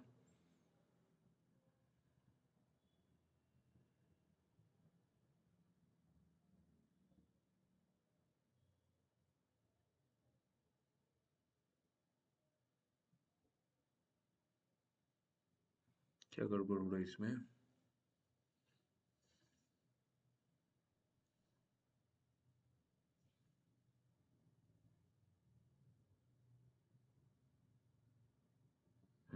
ये 53 से कटेगा 2 बार, ये भी 53 से कटेगा 7 बार, कटेगा ये 2 से कटेगा 18 बार। तो जो टोटल सीपी है वो 18 × 7 यानी कि 126,100 है। तो 14 यूनिट्स का वैल्यू 126,100 है, हमको डिफरेंस पूछा है तो 4 यूनिट, तो 14 यूनिट्स का वैल्यू अगर 126,100 है, तो दो ही अगर मैं काट दूं इसको मतलब 14 से ही काट देता हूँ, तो 1 यूनिट का वैल्यू 900 है, तो 4 यूनिट का वैल्यू कितना है 3600, तो यही आपका आंसर है 3600। थोड़ा सा लेंथी क्वेश्चन था, मुझे लग रहा था एलिगेशन से शॉर्ट होगा बट नहीं हुआ, ऐसा हुआ नहीं। मैं आपको फिर से समझा देता हूँ ये क्वेश्चन में क्या किया गया है। तो पहले सीपी का रेशियो था 5:9, फिर प्रॉफिट गिवन था, तो हमने एलिगेशन से पता लगाया कि सेकेंड वाला जो है उसमें 4% का लॉस हुआ है। तो 4% का लॉस जैसे ही मुझे पता लगा, मैंने दोनों का एसपी का रेशियो निकाला। सीपी का रेशियो था 5 और 24% का प्रॉफिट हुआ है, तो 24% का मतलब होता है 6/25, ठीक है। 24/100, 4 से काटेंगे तो 6/25, तो 31/25 एक तरफ आ गया, और दूसरे तरफ आ गया 4% का लॉस हुआ है। 4% मतलब होता है 1/25, तो 24/25 काट वाट के ये रेशियो आया है, ठीक है। फिर हमको पता चला कि जो टोटल है, टोटल में गिवन है कि 6% का प्रॉफिट हुआ है, तो टोटल सीपी में 6% का प्रॉफिट होगा, तो 106/100 में सेल होगा। ये हो गया आपका टोटल कॉस्ट प्राइस, ये हो गया आपका टोटल सीपी, सॉरी ये हो गया एसपी, क्योंकि हाँ सॉरी सॉरी 6% प्रॉफिट हुआ है, और एसपी टोटल कितना था 371 × 36, तो यहाँ से टोटल सीपी आ गया। फिर हमने रेशियो से करके सीपी का डिफरेंस निकाल लिया। चलो नेक्स्ट, नेक्स्ट देखते हैं। The ratio between the radius of the circle and the length of the rectangle. Radius of the circle and the length of the rectangle is 22, and breadth of the rectangle is equal to base of the triangle. The area and height of the triangle are ये, perimeter of the rectangle इतना है, ठीक है। तो देख लेते हैं, easy है, यहाँ से शुरू करेंगे। Area and height of the triangle, तो एरिया 2800 है, area is half into base into height, height कितना है 80, 0 से 0 काट दूँ, 2 से ये 4 बार काट दूँ, 4 से ये 70 टाइम्स काट दूँ, तो ब्रेड्थ आ गया 70।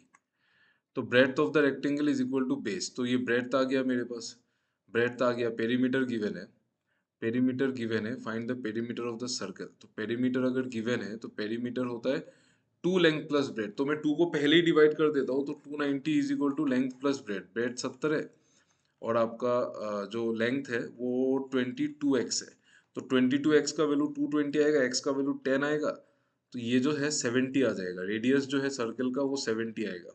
हमको निकालना क्या है, पेरीमीटर ऑफ द सर्कल, तो 2 × 22/7 × 70 मीटर्स में गिवन है, कुछ सेंटीमीटर सेंटीमीटर ही है ना सब कुछ, तो ये 10 बार कटेगा तो 440 आ जाएगा, सही है। इजी क्वेश्चन था बहुत ज्यादा। नेक्स्ट, चलो सिंप्लीफिकेशन को फिर खत्म करते हैं, फिर से आ गया सिंप्लीफिकेशन।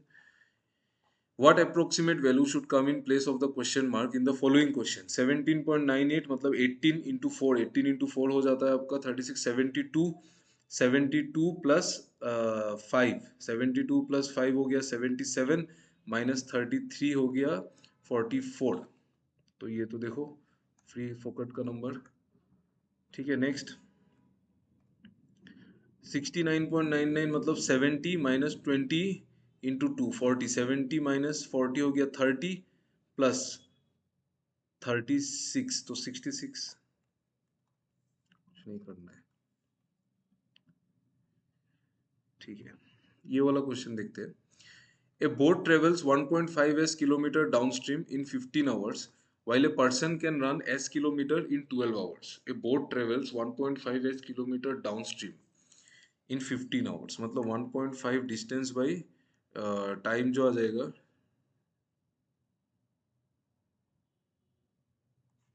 ये आ जाएगा स्पीड। मतलब स्पीड अगर मैं काटूंगा तो s/10 आएगा। This is the speed of boat in downstream, तो boat plus water. And while a person can run s kilometre in 12 hours, तो पर्सन का जो स्पीड है वो s/24 है। The speed of boat in still water exceeds the running speed of the person by 4 kilometre per hour. Speed of current given है, okay okay, speed of current तो given है ना। तो बोट प्लस वाटर जो है वो s/10 आ रहा था, जहाँ पे वाटर का स्पीड हमको गिवन है। तो वाटर को मैं 3 डाल देता हूँ, तो बोट क्या आ जाएगा, s/10 माइनस 3। ये आ जाएगा बोट का स्पीड और ये आदमी का स्पीड। तो आपको बोल रहा है कि the speed of the boat in still water, मतलब ये जो स्पीड है exceeds the person speed by 24, मतलब माइनस s/24 बाई 4, तो ये 4 हो गया। तो s/10 minus s/24 is equal to आपका आएगा 4 और 3 7। फिर बोला what is the speed of boat in still water, मतलब s/10 माइनस 3। तो हम क्या करेंगे, इसको ऑप्शन से करते हैं। देखो speed of boat in still water अगर 5 होता है तो 5 होगा, ये अगर 5 होता है तो ये 5 3 8 होगा, तो 80 हो जाएगा एस। तो एस 80 हो सकता है नहीं, तो 5 नहीं होगा। 12 अगर होता है ये तो 12। देखो मैं क्या कर रहा हूँ, यहाँ पे एक एक ऑप्शन को डाल रहा हूँ। पहले 5 डाला, 5 3 8, तो 10 8 80, तो एस 80 आ रहा था। लेकिन यहाँ पे देख रहा हूँ कि s/10 माइनस s/24, ये तो 7 आना है ना। मतलब डेफिनेटली जो s है उसको दोनों का ही मल्टीपल होना पड़ेगा, 10 और 24 दोनों का ही होना पड़ेगा। ठीक है, 10 और 24 दोनों का ही होना पड़ेगा। देखो इसको नहीं, जरूरत नहीं, इसको तो हम डायरेक्ट कर सकते हैं, ऑप्शन से लेने का कोई जरूरत ही नहीं है। यहाँ पे इक्वेशन आया मेरा s/10 माइनस s/24 बराबर 7। तो 24 और 10 का एलसीएम 120 होता है। तो ट्राई करके देखते हैं, अगर s 120 होता है तो 120/10 माइनस 120/24, ये कितना आता है, ये आ गया 12 और ये 5, तो ये 7 ही आ रहा है। मतलब s का वैल्यू 120 ही है। तो b का वैल्यू कितना है, 120/10, मतलब 12 minus 3 9। Easy question again, next.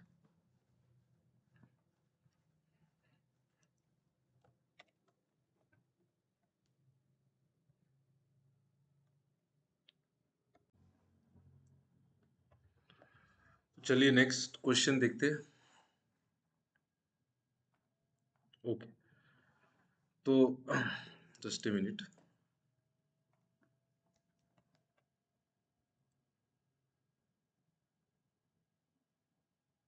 Okay, तो अगला क्वेश्चन में कह रहा है कि a train takes t seconds to pass a pole and t plus 12 seconds to pass a platform। t seconds pole और 12 सेकंड में प्लेटफॉर्म, मतलब 12 सेकंड में t plus 12, तो 12 सेकंड में वो प्लेटफॉर्म को क्रॉस कर लेता है।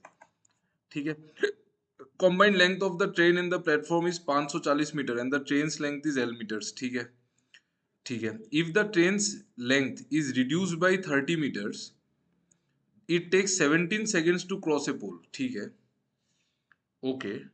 तो ट्रेन का लेंथ अगर 30 मीटर से घटा दिया जाए तो वो 17 सेकेंड लेगा पोल को क्रॉस करने के लिए। तो इसमें क्या कर सकते हैं, 12 सेकेंड में तो वो प्लेटफॉर्म को क्रॉस करता है और 17 सेकेंड में वो पोल को क्रॉस करेगा। तो अगर मैं ट्रेन का लेंथ को 30 से घटा दूं ना, तो जो दोनों का कंबाइंड लेंथ है वो भी तो 30 से घटेगा। मेरा कहने का मतलब है कि अगर ट्रेन का लेंथ, अगर मान लो ट्रेन और प्लेटफॉर्म दो लेंथ होता है, ट्रेन जब एक प्लेटफॉर्म को क्रॉस करता है तो दो लेंथ रहता है, एक ट्रेन का लेंथ और एक प्लेटफॉर्म का लेंथ। तो जैसे ही ट्रेन का लेंथ, अगर मैं ट्रेन का लेंथ को 30 मीटर्स घटा दूं तो दोनों का कंबाइंड लेंथ भी तो 30 मीटर्स घटेगा। अगर ट्रेन का लेंथ 30 मीटर्स घटता है तो दोनों का कंबाइंड लेंथ भी 30 मीटर्स घटेगा। तो कंबाइंड लेंथ कितना होगा 510 और डिवाइडेड बाई 510 डिस्टेंस, टाइम कितना लगेगा क्रॉस करने में, दोनों का कंबाइंड 12 सेकंड। प्लेटफॉर्म का लेंथ तो सेम है तो प्लेटफॉर्म 12 सेकंड और पोल 17 सेकंड, मतलब ये तो मतलब 510 बाई 29, ये हो गया इसका स्पीड। ये हो गया इसका स्पीड, स्पीड ऑफ ट्रेन। ठीक है, ये स्पीड निकल गया, स्पीड ऑफ ट्रेन। अभी कह रहा है कि a train takes T seconds to pass a pole. ठीक है, हमको निकालना क्या है, वैल्यू ऑफ टी। ठीक है, तो टाइम जो होगा वो हो रहा है आपका T seconds to cross a pole. तो पोल को क्रॉस करने में कितना सेकंड लेता है?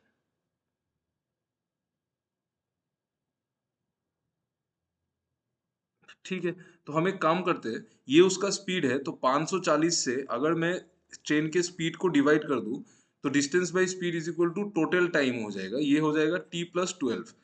T+12 होगा क्योंकि पूरा ट्रेन को कम वो करने में, पूरा ट्रेन को मतलब पूरा प्लेटफॉर्म प्लस ट्रेन को कवर करने में जो टाइम जो डिस्टेंस है वो 540 है और स्पीड तो ट्रेन का स्पीड है, is equal to time T+12। तो यहाँ से हम लोग कैलकुलेशन बिठाएंगे तो 540 डिवाइडेड बाई एस को डालूंगा तो 510 into 29 is equal to T+12।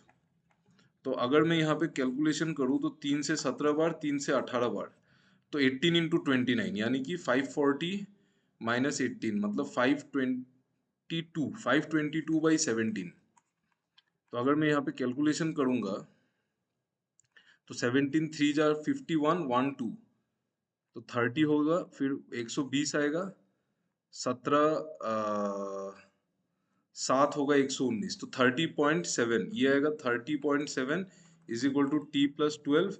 तो यहाँ से T का वैल्यू आएगा -12 कर देंगे तो 18.7। ये बहुत अच्छा क्वेश्चन था, वेरी गुड क्वेश्चन, बहुत ही अच्छा क्वेश्चन है। मतलब देखो सॉल्यूशन मेरे हिसाब से अच्छा था कि सॉल्यूशन ठीक था। अगर आप इसको बड़ा करेंगे तो ये बहुत बड़ा हो जाएगा, तो यहाँ पे थोड़ा सा अगर दिमाग लगा लेते कि 510 मैं अगर घटा दूं तो वो 510 हो जाएगा, तो वहां से हम लोग क्वेश्चन को जल्दी सॉल्व कर सकते हैं। ठीक है, तो मैं और एक बार एक्सप्लेन कर देता हूँ मैंने क्या किया है। यहाँ पे कह रहा है कि 30 सेकंड्स में पोल पास करता है, T+12 सेकंड्स में प्लेटफॉर्म पास करता है, मतलब एक्स्ट्रा जो 12 सेकंड है उसमें प्लेटफॉर्म को क्रॉस कर लेता है वो। तो 12 सेकंड में प्लेटफॉर्म, कंबाइंड लेंथ 540 है, length of train L ignore करो। If the train length is reduce by 30, train का लेंथ अगर 30 से रिड्यूस हो जाएगा तो कंबाइंड लेंथ भी 30 से रिड्यूस हो जाएगा। तो it take 17 seconds to cross a pole, मतलब पोल क्रॉस करने में, मतलब अपना लेंथ क्रॉस करने में 17 सेकंड्स लेगा वो।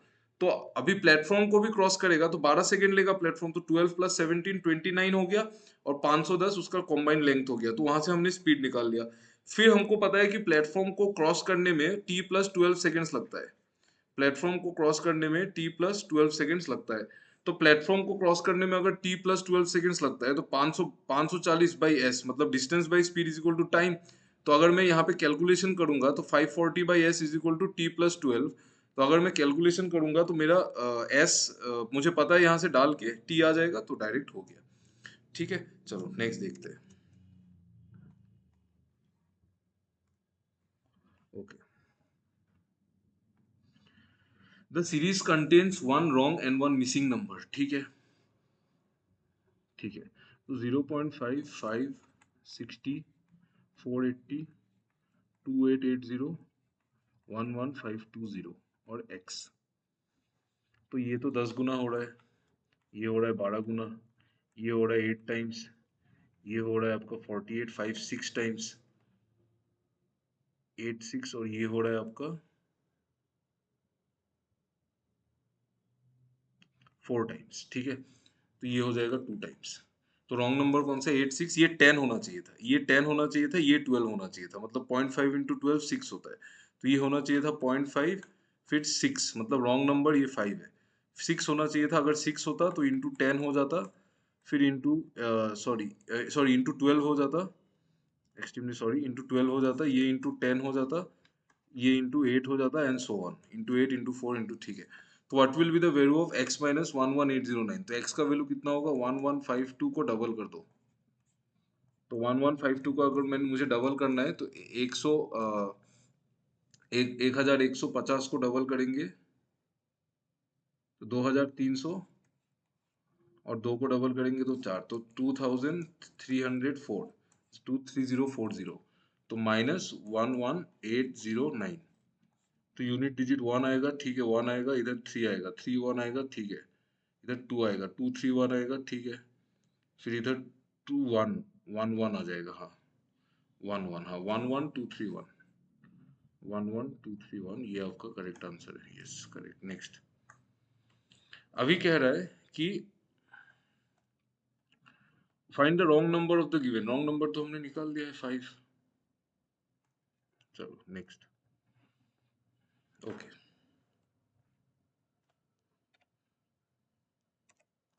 नेक्स्ट क्वेश्चन देखते हैं। In this question 2 equations are given, ठीक है, तो ये LMN 607, ठीक है, यहाँ पे क्या है, ठीक है, ठीक है, तो आंसर तो ठीक है, ठीक है, ठीक है, ठीक है, ओके। चलिए, तो LMN 607, 463, 527, 511, अगर मैं डिफरेंस देखूँ तो 16 का डिफरेंस है यहाँ पे,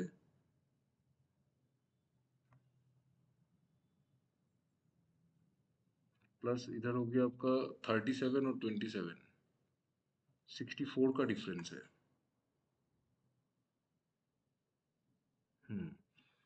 और यहाँ पे 137, 144 का डिफरेंस है। ये 4 का स्क्वायर, ये 8 का स्क्वायर, ये 12 का स्क्वायर, तो नेक्स्ट जो नंबर होगा वो 16 का स्क्वायर होगा। 16 का स्क्वायर यानी कि यहाँ पे माइनस हुआ है तो इधर प्लस होगा, प्लस 256।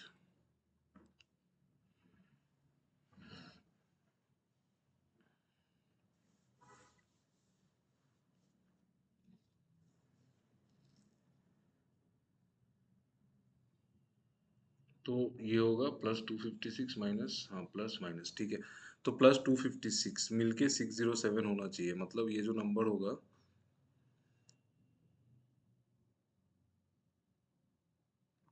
250 अगर मैं करूँ तो 350 होगा, 351 होगा, 351, तो n का जो वैल्यू है वो 351 है, तो 351 प्लस फिर माइनस माइनस 18, 4 टू 16, 20 स्क्वायर, मतलब 400, मतलब 751, 751, ठीक है, फिर होगा प्लस 24, इधर इधर इधर इधर प्लस हुआ, फिर फिर माइनस हुआ, फिर प्लस होगा, तो प्लस हो जाएगा आपका 256, 12 16 का स्क्वायर, 20 का 24 का स्क्वायर, मतलब 576, 576 प्लस करके आना चाहिए, तो 576 और 124 और 170, 175, हाँ 175 करेक्ट, 175, तो L का वैल्यू हो गया 175, M का वैल्यू हो गया 751, N का वैल्यू हो गया 351। चलो ठीक है, ओके नेक्स्ट वाला सीरीज देखते हैं क्या है। नेक्स्ट सीरीज है के प्लस 18 333, ठीक है, तो इसमें इसमें कितना गैप है, इसमें 18 का गैप है, इधर मेरे को पता नहीं कितना गैप है, इधर फिर से 18 का गैप है, इधर फिर से 18 का गैप है, तो इधर भी 18 का गैप होना चाहिए, इसका मतलब के प्लस 18 का जो वैल्यू है ना वो 315 होगा, हाँ 315, तो के का वैल्यू होगा 297, तो के का वैल्यू हो जाएगा 297, ठीक है, और 18 का गैप होगा तो फिर 2 17 89 87, जेड का वैल्यू होगा 387। अभी बोला है Z equals to M plus L, नहीं एम प्लस एल तो बहुत ज्यादा है, नहीं, Z equals to 270 plus N by three, N by three होगा 117, हाँ करेक्ट है, करेक्ट है, सेकेंड वाला करेक्ट है। फिर बोल रहा है कि के मतलब 297 प्लस एम, एम कितना है 751, is equal to Z by two, नहीं हो ही नहीं सकता है, नहीं, ओनली टू, ओनली बी होगा correct, only B, yes correct. ठीक है, नेक्स्ट। फिर कह रहा है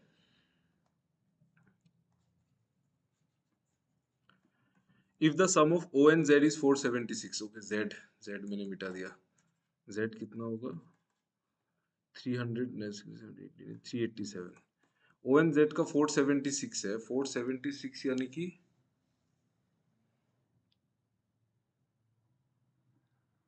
89, ओ का वैल्यू है 89। Find the average of N and O, 220, 220। ठीक है, इजी इजी क्वेश्चन था। नेक्स्ट। अरे यार, शिट। ठीक है,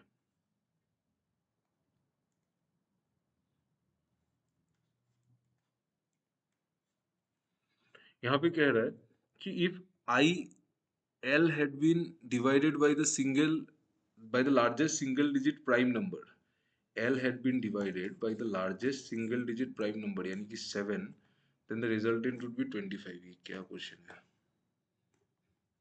नेक्स्ट। ठीक है, चलो नेक्स्ट देखते हैं।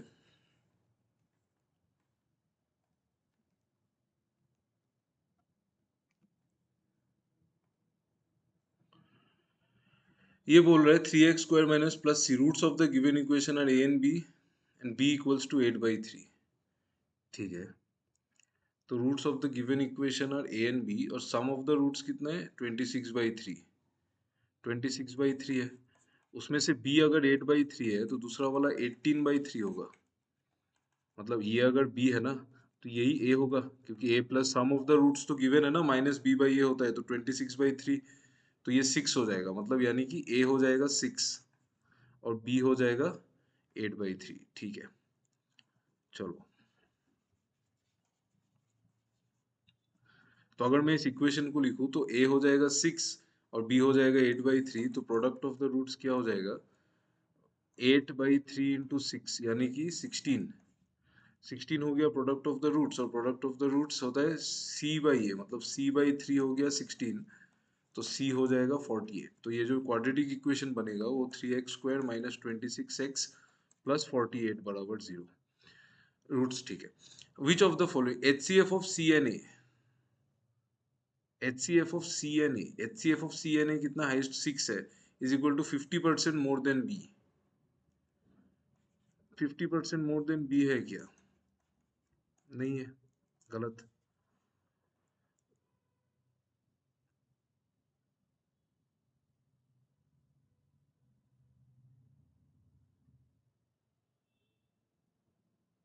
गलत है। Value of C is a perfect cube, नहीं गलत है, C is a multiple of A, ये सही है, ओनली 3। ठीक है, नेक्स्ट। ये वाला क्वेश्चन ट्राई करते हैं। In the two quantities are given, you have to solve both to establish. ठीक है, तो ये हो गया क्यूब रूट ऑफ 216, मतलब 6x³ minus 2x4 plus 51x।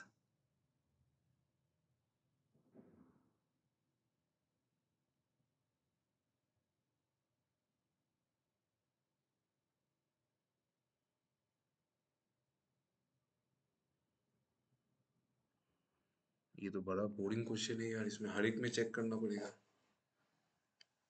Hmm,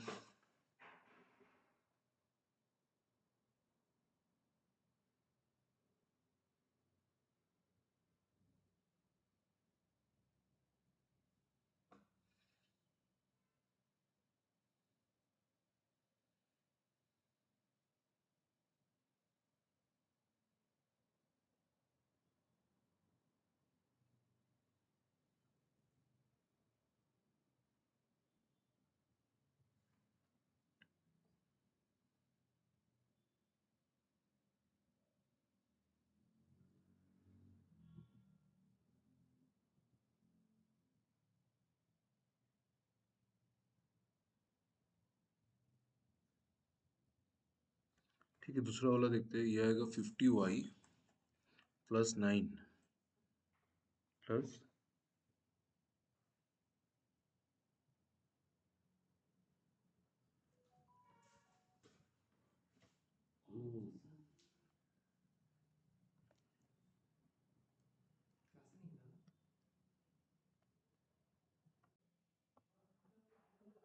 okay, sorry for the interruption. ठीक है, तो हम ये क्वेश्चन सॉल्व कर रहे थे, तो चलिए इसको कंप्लीट कर देते हैं। ठीक है, तो यहाँ पे बोल रहा है कि 6x³ minus 2x4 plus 15x, अगर मैं यहाँ से कॉमन ले लूँ तो 2x³ कॉमन आ जाएगा, तो 3 माइनस x आ जाएगा प्लस 51x। ठीक है, तो हम क्या करेंगे, और दूसरा वाला जो है इसको बाद में देखेंगे। यहाँ पे x जो है वो 8 से लेके 12 तक हो सकता है, तो x को 8 रख के देखते हैं। तो x अगर 8 हो जाता है तो ये तो 3 माइनस 8, ये तो नेगेटिव होगा, सम नेगेटिव नंबर। और 2 इंटू 8 क्यूब, देखो यहाँ पे ये देखो, तो 2 इंटू 8 क्यूब, 8 क्यूब तो 512 होता है। और दो ये 2 इंटू ये, अगर मैं यहाँ पे 8 रखूँ तो ये तो 512 होगा, और 2 इंटू 512 1024 होगा। ठीक है, और यहाँ से समथिंग नेगेटिव आएगा, मतलब मान लो कि यहाँ से 3 माइनस 8 कितना आएगा, -5 आएगा। और 51 इंटू 8 अगर करता हूँ तो ये तो लगभग आई मीन 400 के करीब नंबर है, तो ये तो नेगेटिव होगा मतलब। और जब भी आप जितना भी करेंगे ना, अगर आप यहाँ पे 8 के जगह पे 9 भी डालोगे तो ये -6 नेगेटिव ही आएगा, और ये नेगेटिव वाला वैल्यू बढ़ते रहेगा मतलब। तो हमेशा नेगेटिव आएगा। और ये जो ऑन द अदर हैंड ये जो है 50y plus 3 square 9 plus 64 square, मतलब √64 मतलब √64, ये हो जाएगा 64 टू द पावर 2/y, जो भी है। तो ये तो सारा पॉजिटिव ही है, तो ये पॉजिटिव ही आएगा। तो कोई भी पॉजिटिव नंबर ये नेगेटिव से तो बड़ा ही होगा ना, मतलब क्वांटिटी 2 जो है वो 1 से बड़ा होगा। ठीक है, ओके, चलो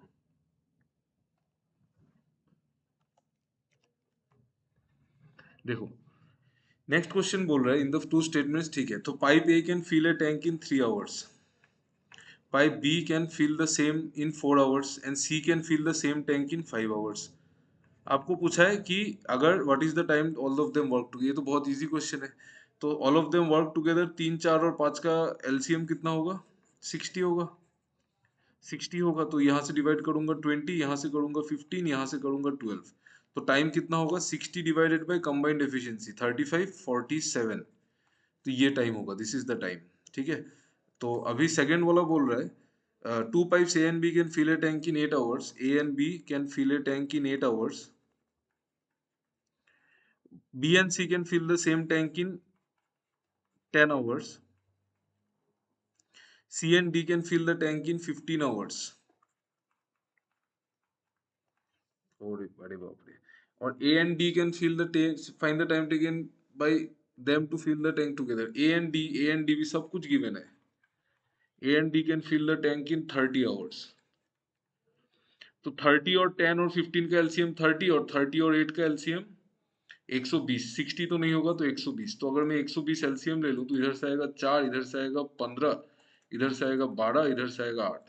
तो 120/19 और 31, ये 19 और 31 और 8 39, 3 से काटूंगा तो 40/13 आएगा। तो ये तो 3 पॉइंट समथिंग आएगा, और ये 1 पॉइंट समथिंग, तो क्वांटिटी 2 बड़ा है 1 से। Quantity 2 is greater than 1। ये तो बहुत इजी क्वेश्चन था, ये तो समझाने का भी कुछ नहीं है। नेक्स्ट क्वेश्चन देखते हैं।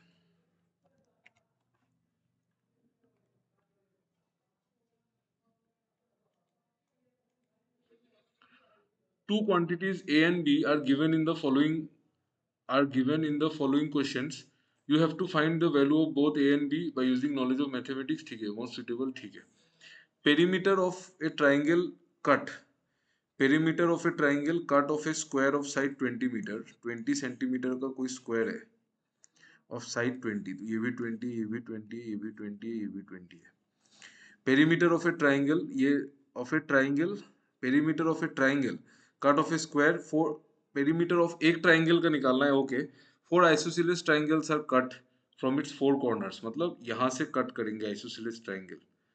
ये ऐसा चार चार ट्राइंगल ऐसा सॉरी, ऐसा 4 ट्राइंगल ऐसा कट करेंगे, ऐसा ऐसा ऐसा, ठीक है, ऐसा ऐसा 4 ट्राइंगल कट करेंगे ऐसा, और ये जो है ये 90 डिग्री है, ठीक है, ये 90 डिग्री है। तो अभी आपको बोला है कि area of the remaining part is 200, तो हमको देखो अभी बोला है कि ये कट, तो रिमेनिंग पार्ट का एरिया कितना है 200, तो ये चारों का एरिया कितना होगा, ये टोटल का एरिया। आपको बोला है कि perimeter of a triangle cut of a square of side 4 isosceles triangles cut from corners, area of remaining part, मतलब ये जो शेडेड पार्ट है, ये जो रिमेनिंग पार्ट है, इसका इसका एरिया बोला है कि 200 है, तो पूरा का एरिया कितना है 20 स्क्वायर मतलब 400, और वहां से अगर मैं 200 माइनस कर दूं तो 200 आएगा। इसका मतलब हर एक इक्विलेटरल, हर एक आइसोसेलेस ट्राइंगल का एरिया कितना होगा, टोटल एरिया 400 है, तो हर एक का कितना होगा 200/4 कितना होगा 50 हो गया। अभी एरिया ऑफ ए ट्राइंगल क्या होता है, half into base into height. अभी ये बेस है और ये हाइट है। अभी देखो ये वाला चीज कि ये बेस है और ये हाइट है, तो अभी अगर मैं बोलूं तो ये दोनों तो साइड इक्वली है ना, देखो, तो अगर ये आइसोसेलेस ट्राइंगल है, मतलब ये वाला साइड देखो, आप मैं आप यहाँ पे बना देता हूँ, जस्ट अ मिनट,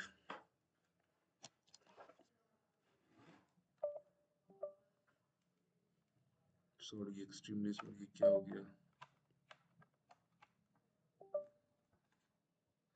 ओके। तो अगर मैं यहाँ पे बना देता हूँ, जैसे ये वाला ट्राइंगल है, इस ट्राइंगल को बड़ा से बना रहे, ये वाला, तो ये जो ट्राइंगल है इसी आइसोसेलेस अगर है, मतलब ये साइड और ये साइड इक्वल है, तो बेस और हाइट इक्वल है, तो मैं दोनों को बेस ही मान लेता हूँ, half into base into height is equal to कितना हो जाएगा 50। तो बेस का स्क्वायर कितना हो जाएगा 100, तो बेस कितना हो जाएगा 10। इसका मतलब ये वाला साइड भी 10 है और ये वाला साइड भी 10 है। हमको निकालना क्या है, पेरीमीटर निकालना है, मतलब मुझे ये वाला साइड भी चाहिए। तो अभी ये 10 है, ये 10 है, तो ये कितना होगा, आप पाइथागोरस लगा दो। अगर आपको पाइथागोरस में होल्ड है तो आप तो डायरेक्ट बोल सकोगे ये 10 × √2 ही होगा, ठीक है, क्योंकि पाइथागोरस थ्योरम में अगर ये एक राइट एंगल ट्राइंगल है, मान लो, जैसे मान लो मैं आपको कहाँ बताऊँ, यहाँ बता देते हैं, मान लो ये एक कोई राइट एंगल ट्राइंगल है, तो ये एंगल 90 है, तो अभी अगर ये साइड और ये साइड इक्वल है ना, तो अगर मैं इसको 1 यूनिट मान लूँ, इसको भी 1 यूनिट मान लूँ, तो ये तो √1² प्लस 1² हो जाएगा, तो ये तो √2 होगा। तो 1 यूनिट के लिए √2, तो 10 यूनिट्स के लिए 10 √2, सिंपल है। या फिर आप पाइथागोरस लगा के देख लो, 10² प्लस 10², एक ही बात है, ठीक है। तो 10 √2 आ जाएगा। अभी अगर मैं बोलूँ कि तीनों का पेरीमीटर कितना है, तो तीनों का सम तो 20 प्लस 10 √2, और बोल रहे 20 प्लस 10 √2 का वैल्यू 1.4 है, तो 10 × 1.4 14, तो ये आ जाएगा 34। मतलब क्वांटिटी 1 जो है ना, इसका वैल्यू 34 है, ठीक है। Please check the solution. तो हमने यहाँ पे ज्यादा कुछ नहीं किया है, इसको इसको इक्वली डिवाइड किया, टोटल से माइनस किया, चारों का एरिया निकला, एक का एरिया निकाला 50। आइसोसेलेस ट्राइंगल तो बेस और हाइट इक्वल है, तो एक कोई भी मेजरमेंट निकाल लिया 10, और दूसरी तरफ हमने पाइथागोरस लगा के ये वाला मेजरमेंट निकाल के पेरीमीटर निकाल दिया, तो जो क्वांटिटी आया है वो 34 आया है, तो इसका वैल्यू 34 है।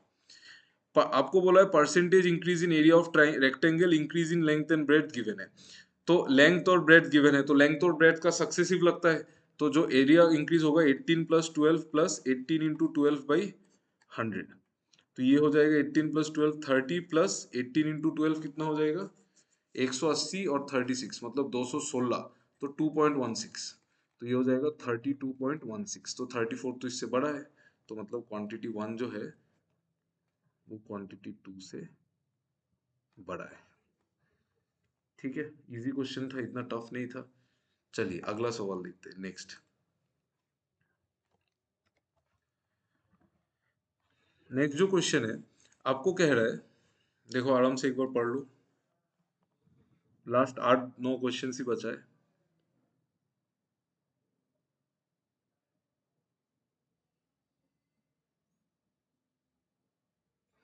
Two quantities are given, you have to find, ठीक है। देखो यहाँ पे बोला average of A and B 12 है, तो ए प्लस बी कितना होगा, एवरेज अगर 12 है तो सम होगा 24, और बी एंड सी का सम 12 है, तो बी प्लस सी कितना होगा 12, ठीक है।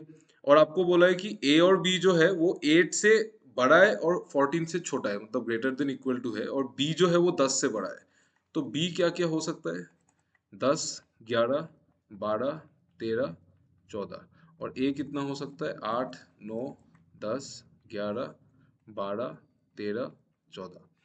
ठीक है।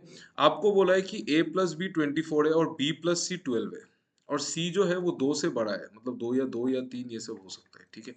अभी आप देखो, a प्लस बी 24 है और b प्लस सी 12 है, इसका मतलब डेफिनेटली ये है कि a तो b से बड़ा है।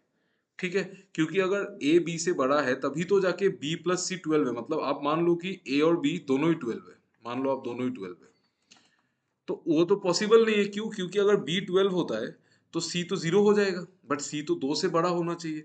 तो मैं सी को तो हम इसको 12 नहीं ले सकते। मतलब आप ए को 13 लेके देखो, ए अगर 13 होगा तो ये 11 हो जाएगा, बी बी अगर 11 होगा तो सी कितना होगा, 1। नॉट पॉसिबल, नॉट पॉसिबल, सी तो 2 से ज्यादा होना है। आप बी ए को 14 लेके देखो तो बी कितना होगा, 10। बी अगर 10 होगा तो बी अगर 10 होगा तो सी कितना होगा, 2। ये पॉसिबल है। बी 10 अलाउड है, ए तो 14 अलाउड है, और सी 2 अलाउड है, तो ये हो गया। तो इसमें बन गया हमारा ए बी सी। आपको वैल्यू पूछा है A B minus 45, A B कितना होगा, 14 इंटू 10 140, माइनस 45 ये कितना होगा, 95। तो पहला क्वांटिटी का जो वैल्यू है वो 95 है। ठीक है। Value of A plus B into C, A plus B कितना है 24, इंटू सी कितना है 2, तो ये कितना है 48। तो ए प्लस बी इंटू सी तो 48 है, बट 95 तो बड़ा है, तो क्वांटिटी 1 क्वांटिटी 2 से बड़ा है। ठीक है। Okay next. चलो इस डीआई को देखते हैं, इसमें क्या है।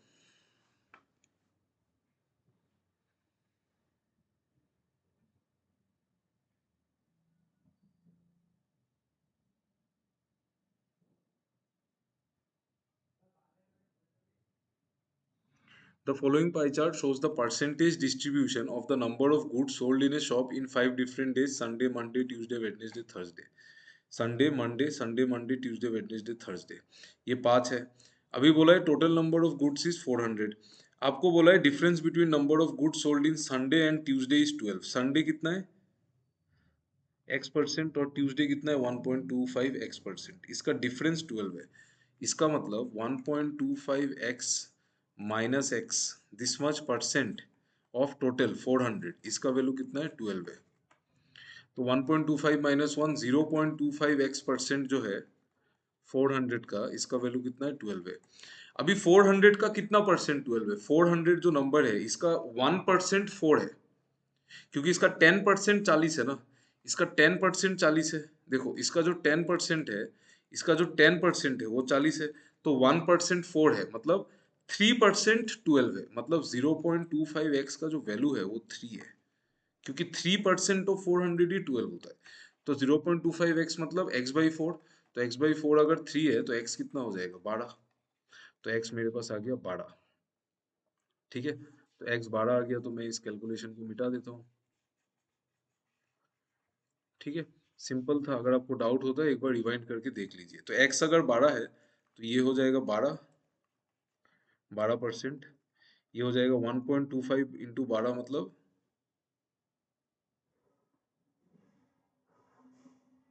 15%, 15%।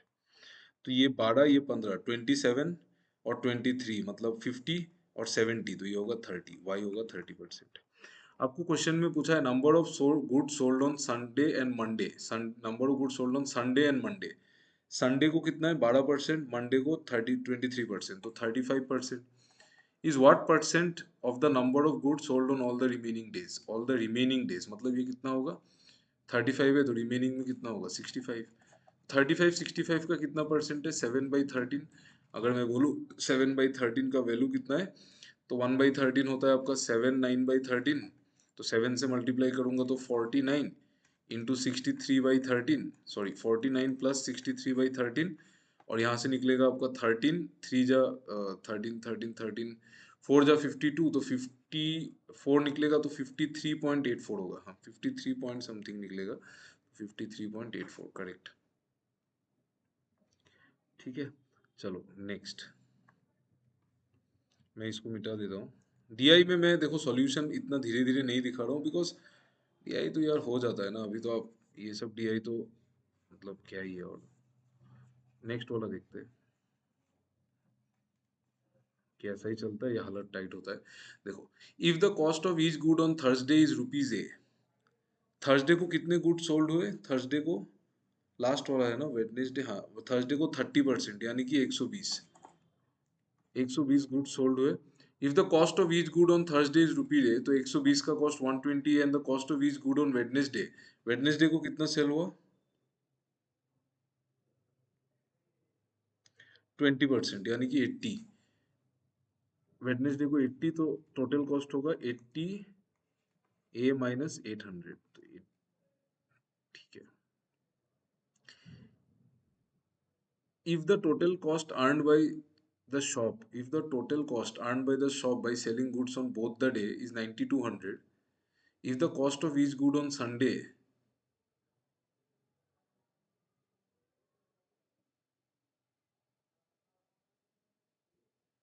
ठीक है, तो टोटल कॉस्ट कितना है, 9200, तो मैं अगर टोटल कॉस्ट ऐड कर दूं तो ये हो जाएगा 200 ए माइनस 800 इज इक्वल टू 9200, तो ये उधर चला जाएगा 10,050, तो ए का वैल्यू आएगा 50, ठीक है।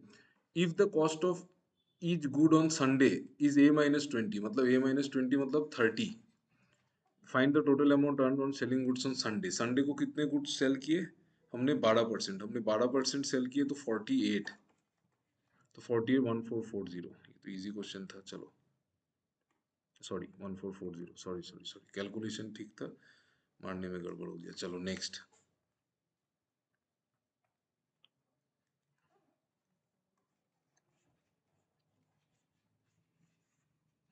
ये देखो, number of goods sold on Tuesday is 266 point, मतलब 2/3 of the number of goods present in the shop on Tuesday initially, ठीक है।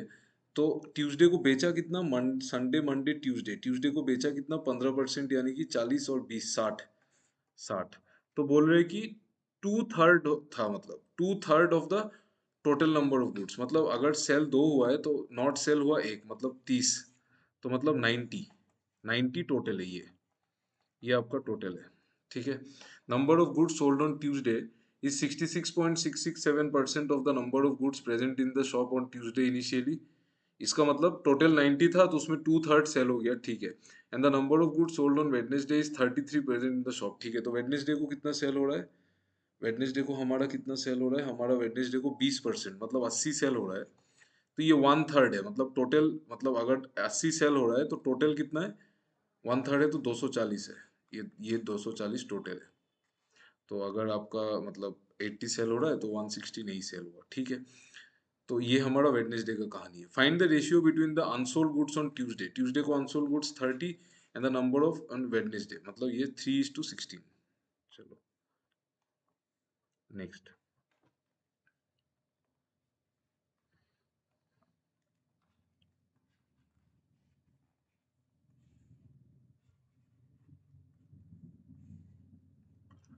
Average number of goods sold on Sunday and Saturday, Sunday को कितना है,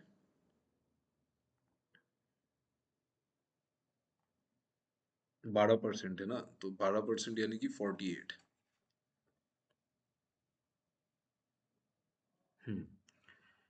average of Sunday is 8 less than number of goods sold on Sunday, ठीक है। तो 8 less मतलब average जो है वो 40 है, मतलब संडे और सैटरडे का जो एवरेज है ना, Sunday and Saturday is 8 less than number of goods sold on Sunday, मतलब ये है, तो ये अगर इससे 8 ज्यादा है तो इससे 8 कम होगा, 32, सैटरडे का निकल गया। And number of goods sold to unsold on Saturday 8:5 है, ठीक है। तो सोल्ड 32 है, तो 8 यूनिट का वैल्यू अगर 32 है तो 1 यूनिट 4 हो गया, और 5 यूनिट कितना हो गया, 20। Find the total number of goods unsold, 20, ठीक है। Okay, very easy question again. चलो ये वाला क्वेश्चन देखते हैं।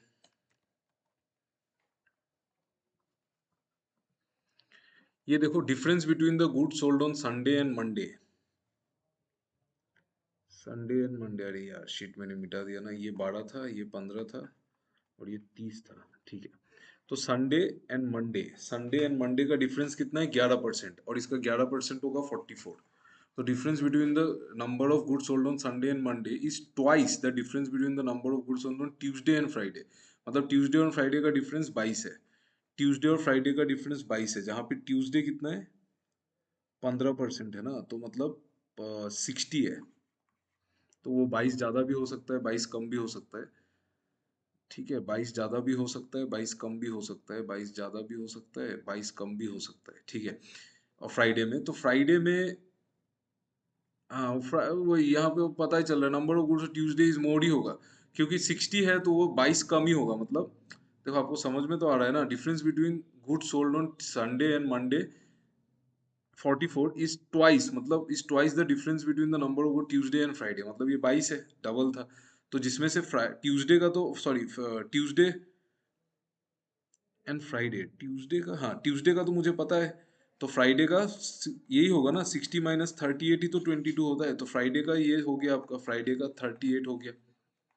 तो फ्राइडे में बोला है कि सोल्ड और अनसोल्ड का रेशियो ये है, तो 19 यूनिट्स का वैल्यू अगर 38 है तो 15 यूनिट्स का वैल्यू 30 होगा। Then find the number of goods sold on Friday. है, ये क्यों क्वेश्चन पूछा है, सोल्ड ही पूछ लिया तो बेकार में, पता नहीं यार ये क्या क्वेश्चन है।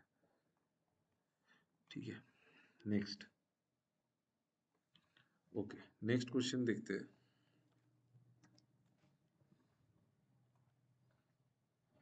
ये क्वेश्चन बोल रहा है average weight of four friends A B C and D is x.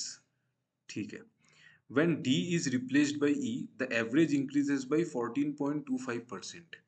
मतलब हमको डी को निकाल के ई को डालना है, तो उस अगर डी और ई का वेट सपोज सेम होता तो एवरेज नहीं बढ़ता, लेकिन एवरेज बढ़ रहा है 14.25 से चार लोगों के लिए, मतलब 14.25 इंटू फोर, जो कि होता है 56 और 157। इसका मतलब, इसका क्या मतलब है पता है, कि जो डी है ना, डी को हम ई से रिप्लेस कर रहे हैं, तो ई का वेट डी से इतना ज्यादा है तभी एवरेज बढ़ रहा है, तो ई माइनस डी जो है वो 57 है। ठीक है, फिर आपको बोल रहा है when C is replaced by E, C को ई से रिप्लेस करना है, सी को ई से रिप्लेस करना है, तो सी को निकाल के ई डालना है। एवरेज इंक्रीज बाय 6.75, अगर सेम होता तो कुछ नहीं होता, तो ई जो है वो सी से भी बड़ा है, तो ई माइनस सी कितना होगा, 6.75 इंटू फोर, मतलब अगर मैं देखूं तो 13.5 इंटू टू यानी कि 27 है। 27 करेक्ट। ठीक है,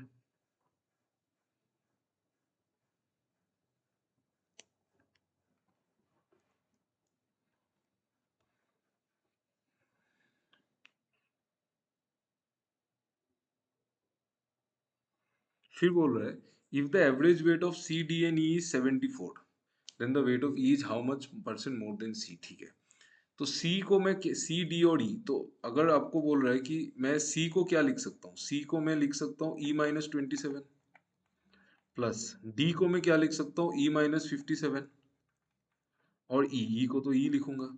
इसका एवरेज अगर 74 है तो सम कितना होगा, 74 इंटू थ्री, तो ये हो जाएगा 210, और चार तीन 12, मतलब 222, 222। तो यहाँ से अगर मैं देखूँ तो थ्री ई जो है वो हो जाएगा इधर, ये दोनों ऐड हो जाएगा उधर जाके, तो ये हो जाएगा 84। तो 84 अगर मैं यहाँ पे जोड़ देता हूँ तो 306 आएगा। तो ई का जो वैल्यू है वो आएगा 102 डिवाइड करने पे। और सी और ई का पूछा, ई का आ जाएगा, और सी का कितना है, सी का कितना है, ई से 27 कम है ना, तो सी का कितना होगा, 75 ही होगा। करेक्ट। तो आपको पूछा है कि द वेट ऑफ ई, मतलब 102 is how much percent more than C, तो सी से कितना ज्यादा है, 27 ज्यादा है, कितने में, 75 में। तो 100 में कितना होगा अगर मैं बोलूँ, तो ये आपका हो जाएगा आपका, मैं तीन से काट ही देता हूँ, 9 बार तीन से काटूंगा 25 बार, तो इंटू चार में कर दूंगा दोनों तरफ, तो 36% आ जाएगा मेरा answer. 36% is the right answer. Next.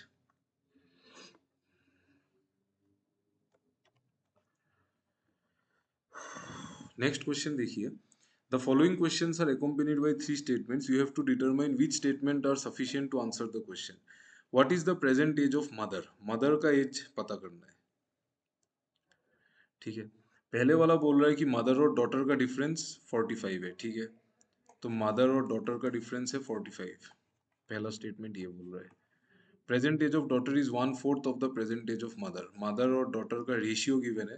Present age of daughter is 1/4 of the present age of mother. Mother का 4 है तो डॉटर का 1 है, ये दूसरे में बोला है। फिर बोला sum of ages of mother and daughter is 75। Mother plus daughter कितना है 75 है।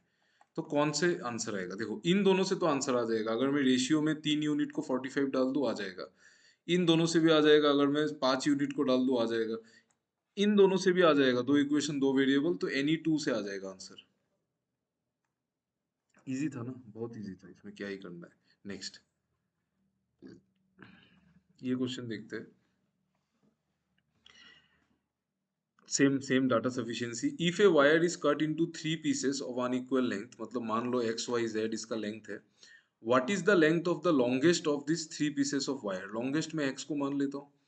तो combined length of the longer 2 pieces is 25। पहला वाला बोल रहा है कि एक्स प्लस वाई जो है वो 25 है। पहला पहला स्टेटमेंट। दूसरा वाला बोल रहा है ऑफ द शॉर्टर 2 पीसेस, मतलब वाई प्लस जेड जो है वो 20 है। ठीक है, वाई प्लस जेड जो है वो 20 है। तो हमको क्या निकालना है? लॉन्गेस्ट एक्स निकालना है। नहीं निकलेगा, कैसे निकलेगा? नहीं निकलेगा ना। दो इक्वेशन है, सॉरी 3 वेरिएबल है और इक्वेशन दो है, मैं क्या ही कर लूंगा? No, not possible. Not possible or not sufficient. Correct. ठीक है, चलो आज के सेशन का लास्ट क्वेश्चन देखते हैं।